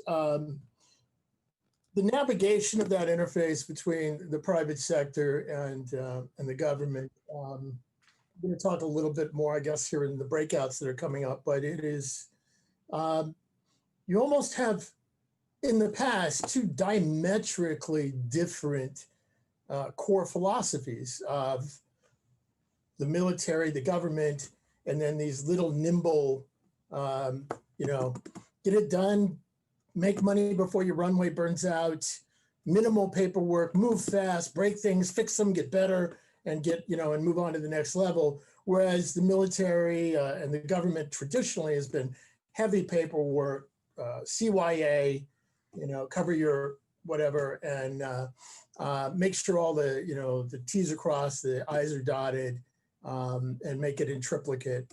So AFWERX is coming in to bridge that. So, but some great stuff, really, really good stuff. Absolutely. Yeah, excellent. As part of the AFWERX team and being a small commercial company, we've gone through all that, and so it's very close to home for us too. And those folks watching this next segment, I wish when our company started working with the government a few years ago, I wish there had been a breakout session like coming up now, because these people that you're about to introduce are some of the best people I've met across the whole government that can explain how things actually work. So for those watching, looks like we have several hundred people watching right now. I highly encourage you to go out and meet these people that Rick's going to introduce. We are using the same technology that we did earlier in the day, and it allows you to go out and move around between the topics, also network with people there at the same time. So it's really a great opportunity. We're going to be out in these groups for about an hour, and then we're going to come back with the leadership of AFWERX to announce how all of EngageSpace, the 800 down to 172 down to are going to proceed forward. So some great stuff coming up soon. But first, Rick, please tell us about these folks. I know there are many of them too. Yeah, this is largely a group of folks on the funding of things, which having set up Space Fund, I moved into that realm, and so it's nice to see that you've got these folks in as well, because it's really important to hear their perspectives.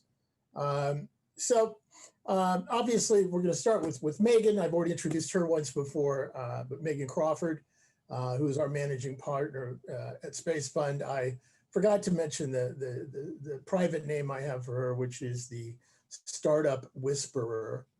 And she's an expert in working with startups. As we haven't really mentioned it, but we've just recently closed our first fund. So we're at the fun part.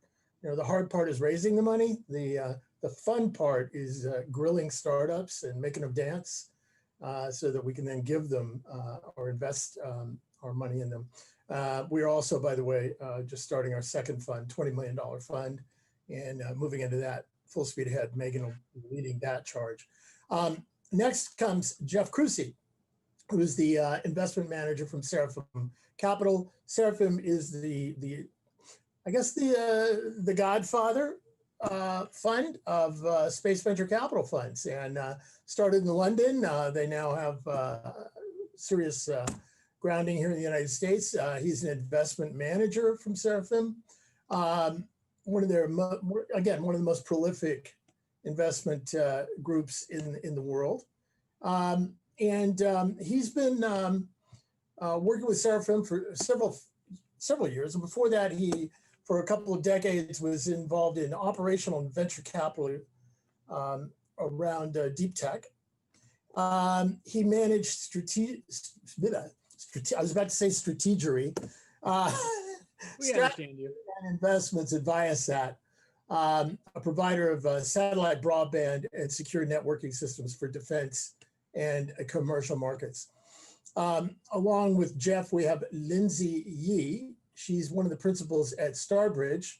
Again, one of our fellow companies. We love Starbridge.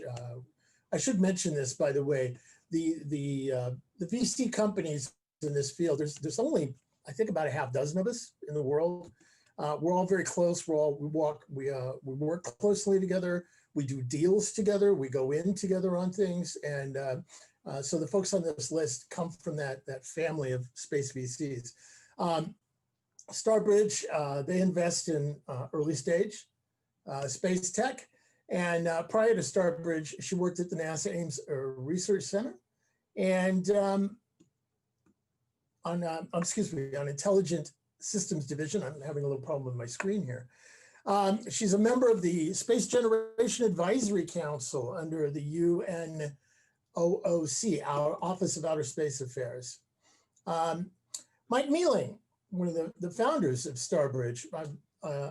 I hate to keep bringing it up, but a past leader in the Space Frontier Foundation. We're everywhere. Look to your left, look to your right. We're right there. And Mike is one of the general partners at Starbridge. And he was part of the founding team at Maston and CTO of the Seraph Group, not Seraphim, which is a seed stage VC fund.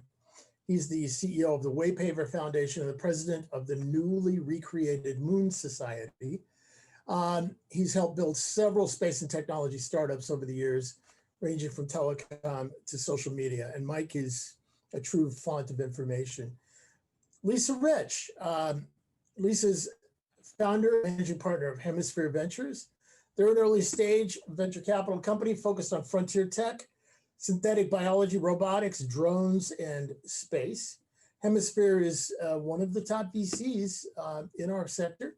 They've invested in 200 plus US companies and have 18 space investments, including Axiom, Umbra Lab, and Planet IQ.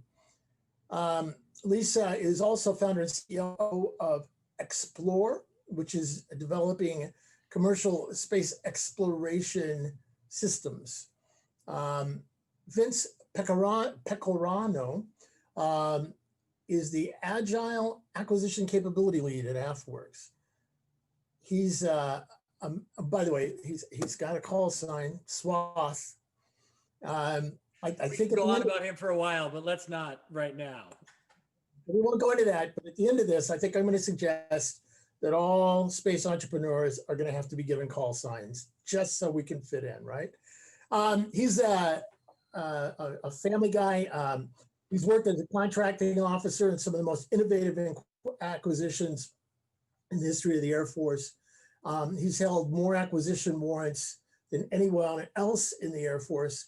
And he has a lot of authority in terms of being able to sort of get the funding moved into the right directions.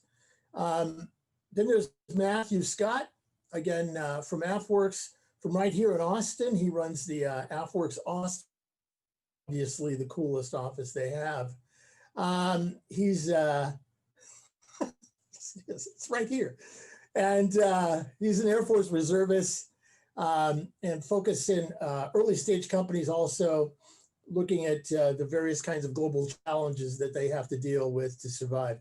He's currently sitting with his chartered financial analyst exams, which impresses the heck out of me. I get dizzy when I look at spreadsheets. Guys like this, they love it, they live for it, and they can make them sing. At one point, he was with the University of Texas Venture Labs, where he led a team on strategic business case development for post-revenue companies.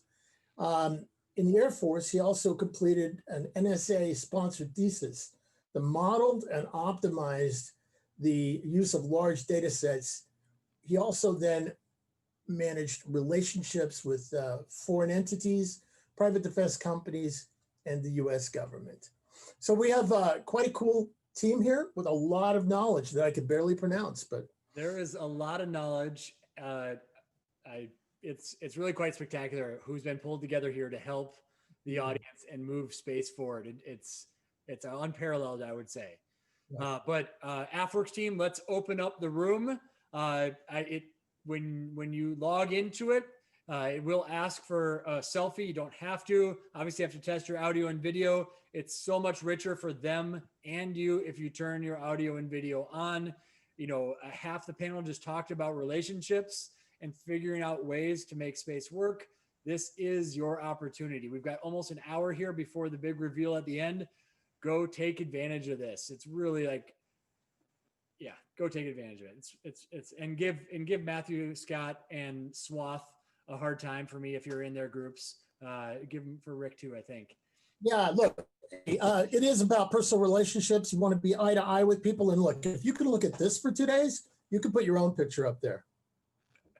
And in AFWERX, the reason I was shaking my head at Austin is I'm partial to the Vegas side office, but we do have a tradition where once you meet a certain criteria, you can get a call sign within AFWERX. So spend a little bit more time with me, Rick, and we'll have to get you a AFWERX call sign. Wow, something to aspire to. I love it. All right, let's stop talking. Everybody go, your website has been refreshed, and go and enjoy those conversations, and see you back here for the final conclusion, the big reveal, and a ta-da from Rick and I.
Welcome back, everybody. I stopped by the the 6 areas there, and it was bonkers.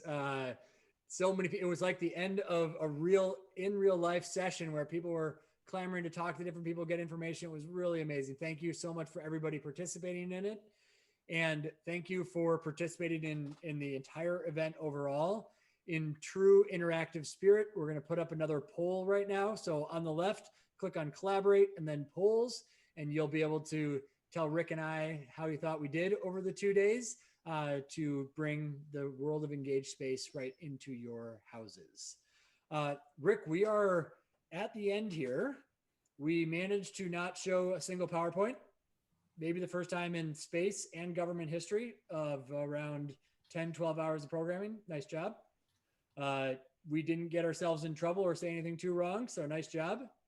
I think we did some back of the napkin calculations, even though it was like around a dozen hours of programming. We had over 120 hours of interactive time for the participants to engage with each other, which is a pretty great for a virtual event. And we want to thank the AFWERX leadership and the Space Force and the Air Force for giving us that the creative and the innovative freedom to truly practice what we preach of being innovative in virtual events like this. So Rick, thank you so much from the AFWERX team, from the bottom of our hearts, for leading us through these 2 days.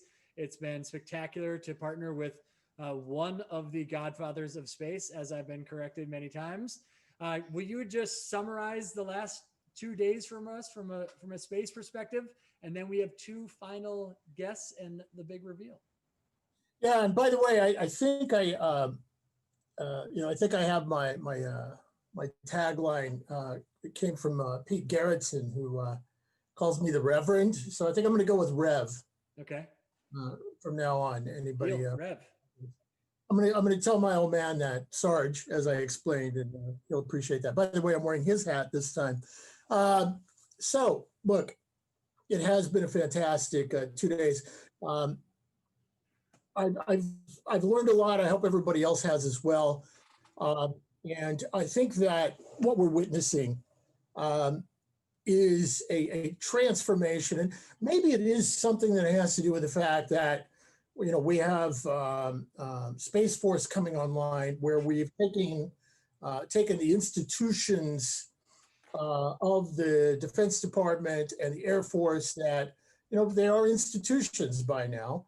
And there's been an opening created, as friends of mine say, who come from sort of social arenas, a creation, what is it? The creation of a new conversation that has occurred between the backbone of this country, which is its entrepreneurs, and the defenders of this country. And those two coming together, I can hardly imagine 2 more exciting groups to be working together, especially in this period of history where chaos reigns. I think there is an excitement, a steadiness, a vision, and a practicality that underlines these relationships, and the ability of these 2 groups to work together in spite of what's happening in the rest of our country and the world. I think are going to create a fantastic future for all of us. It's been an eye-opener for me. As you said, we tried to stay out of trouble. I do apologize to General Shaw. I think I caused a little bit of a stir when I started talking about troops in space, but I think these things happen, and hey, it's still exciting stuff. So anyway, look, I want to thank you guys, your team, Brandon, and I've done a lot of conferences, hundreds of them, put them on, been on them, etc. And I really appreciate the innovation. No PowerPoints, again, fantastic. Short speeches, except for mine, of course, but really amazing, very, very smooth. And, I want to thank, you, Brandon, Brennan, Heather, Yogi, Kim, and the magician that nobody's aware of behind the scenes, Josh, who's done an amazing job. And everybody else on your team. Whatever contract you're on, I'm going to just suggest that the Air Force renews it and keeps you guys going. So look, this is the future. You are not just witnesses to it, you are the creators of the future. You are here with us today, and congratulations to those who are about to be announced. And even if you're not, you will be announced sometime in the future if you follow the advice you've gotten in the last 24 hours. So with that, one more shout out, Rick.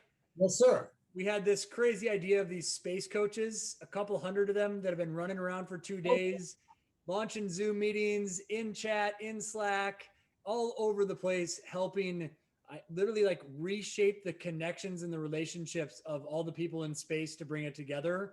I don't know how many people on average meet other people at conferences, virtual or in real life. I think it's just a handful. And these space coaches have fostered dozens and dozens of relationships for every single person who engaged with us for the 2 days. So a special thanks to them. And Rick, over to you to introduce our final piece. Yeah, and again, it's off into the beyond we go. So I'm going to bring on Colonel Nathan Diller.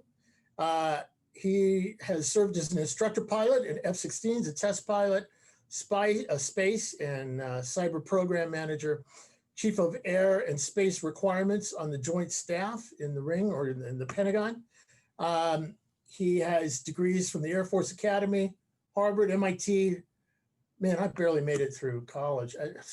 Harvard, MIT, Francis Supiero, and the National Defense University.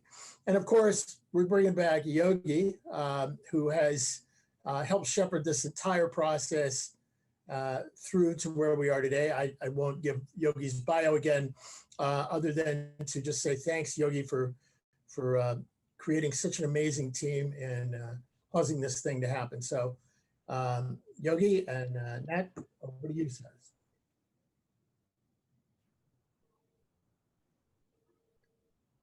Oh, Nate, you're on mute. Sorry, first time I've been on Zoom. Thanks for the team here.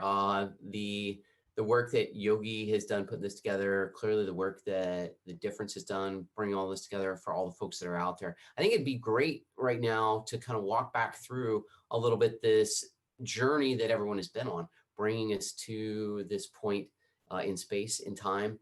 And Yogi, since you've kind of went down that path, tell us a little bit, how did we get here today? And then we want to close a little bit of where we're going next. So over to you, Yogi. Yeah, you bet. Thanks, Nate.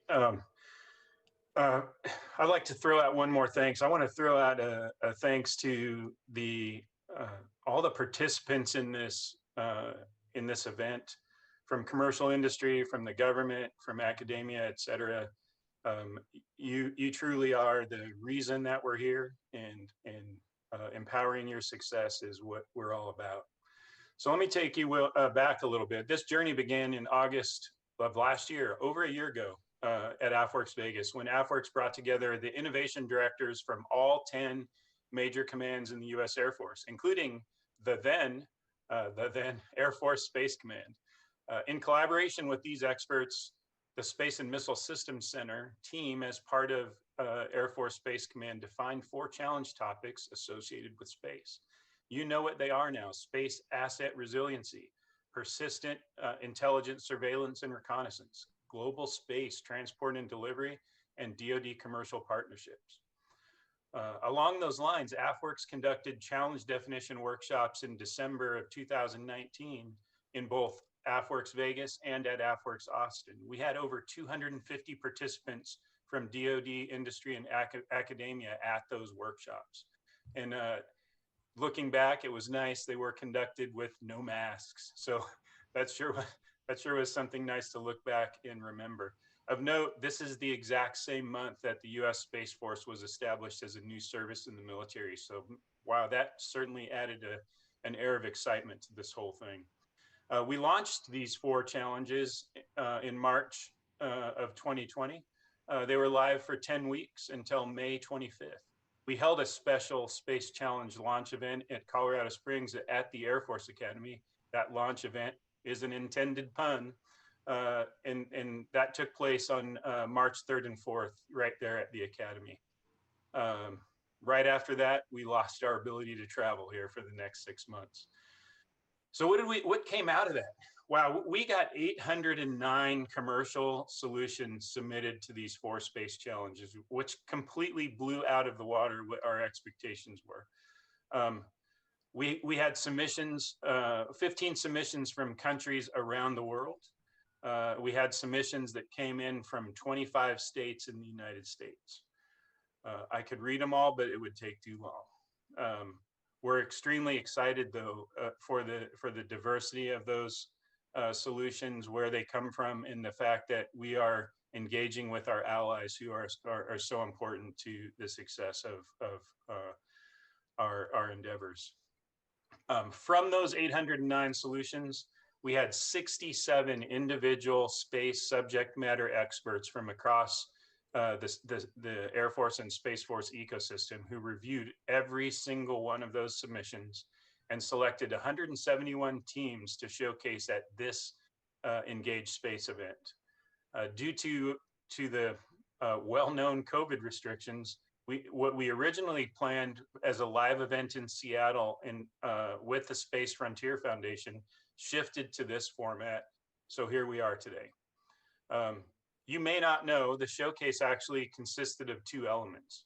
So before this 2-day event, each of those 171 teams had an opportunity to make a 10-minute private pitch to the evaluation teams, followed by a 15-minute question and answer session.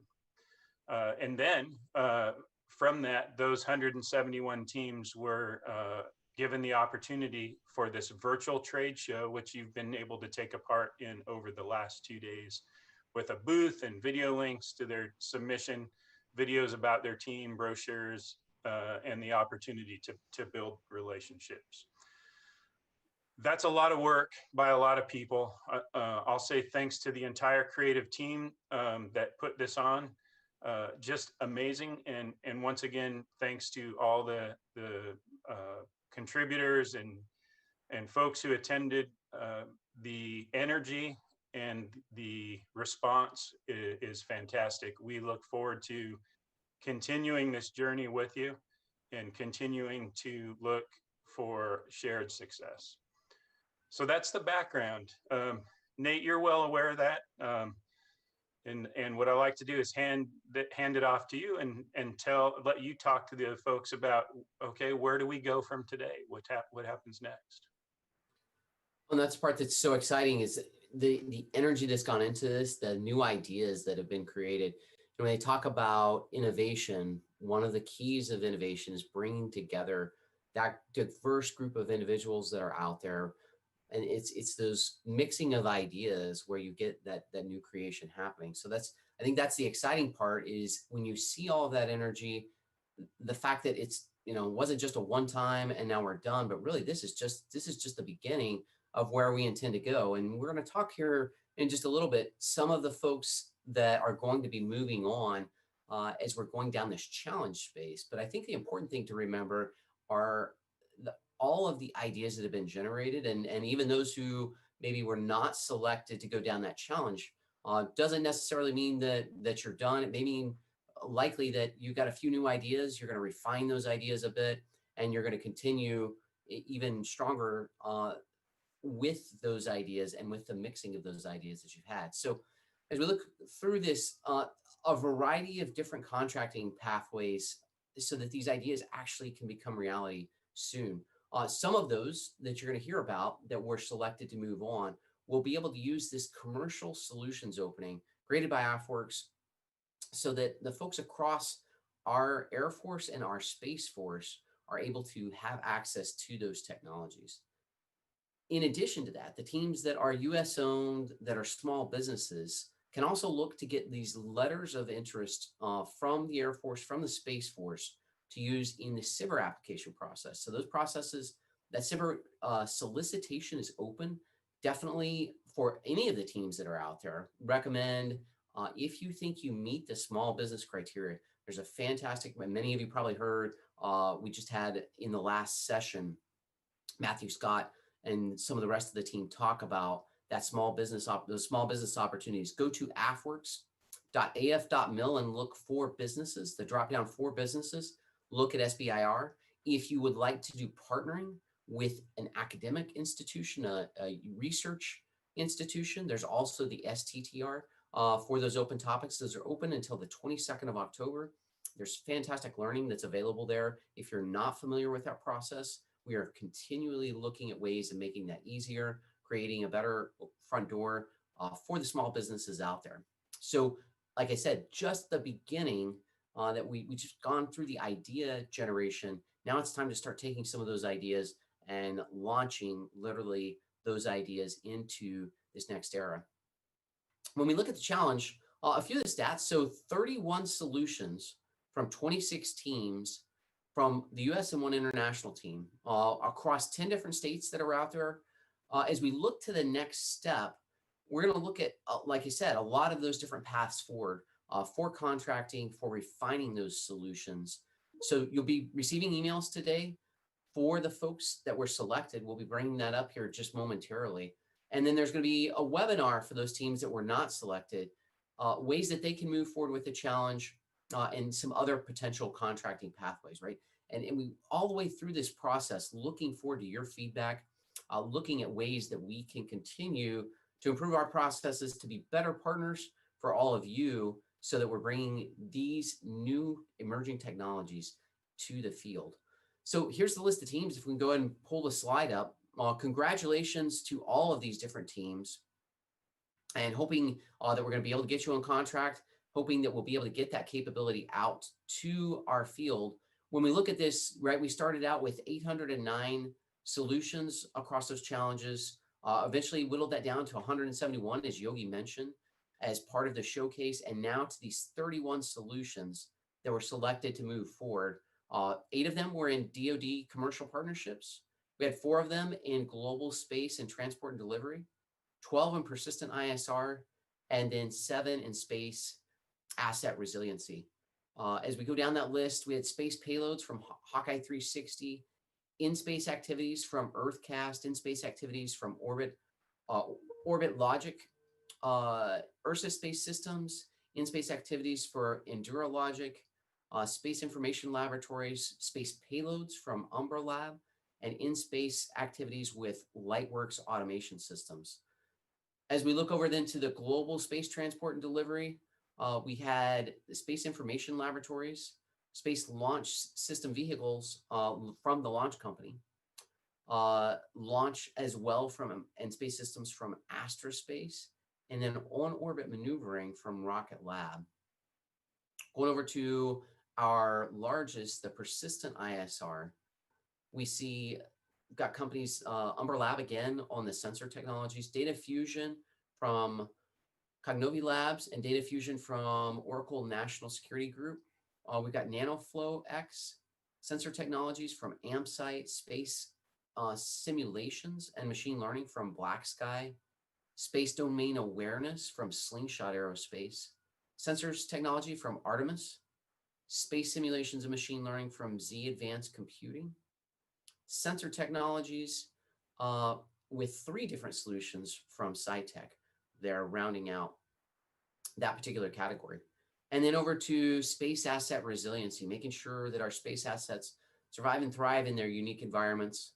7 in this category, looking at data architecture interoperability and cybersecurity from RunSafe Security, physical asset protection from iCrypto, multi-layered communication from Astrenis Space Technologies Corporation, data architecture from InXM Labs, physical asset protection from Luna Innovations, in-space maneuvering from the Bussett Corporation, and then data architecture and interoperability from Aerofield. So looking to see all of these companies that were selected, receiving emails on here's the next steps for moving forward. And like I said, this really is just the beginning of where we hope all of you go with us in this adventure, in this engaged space.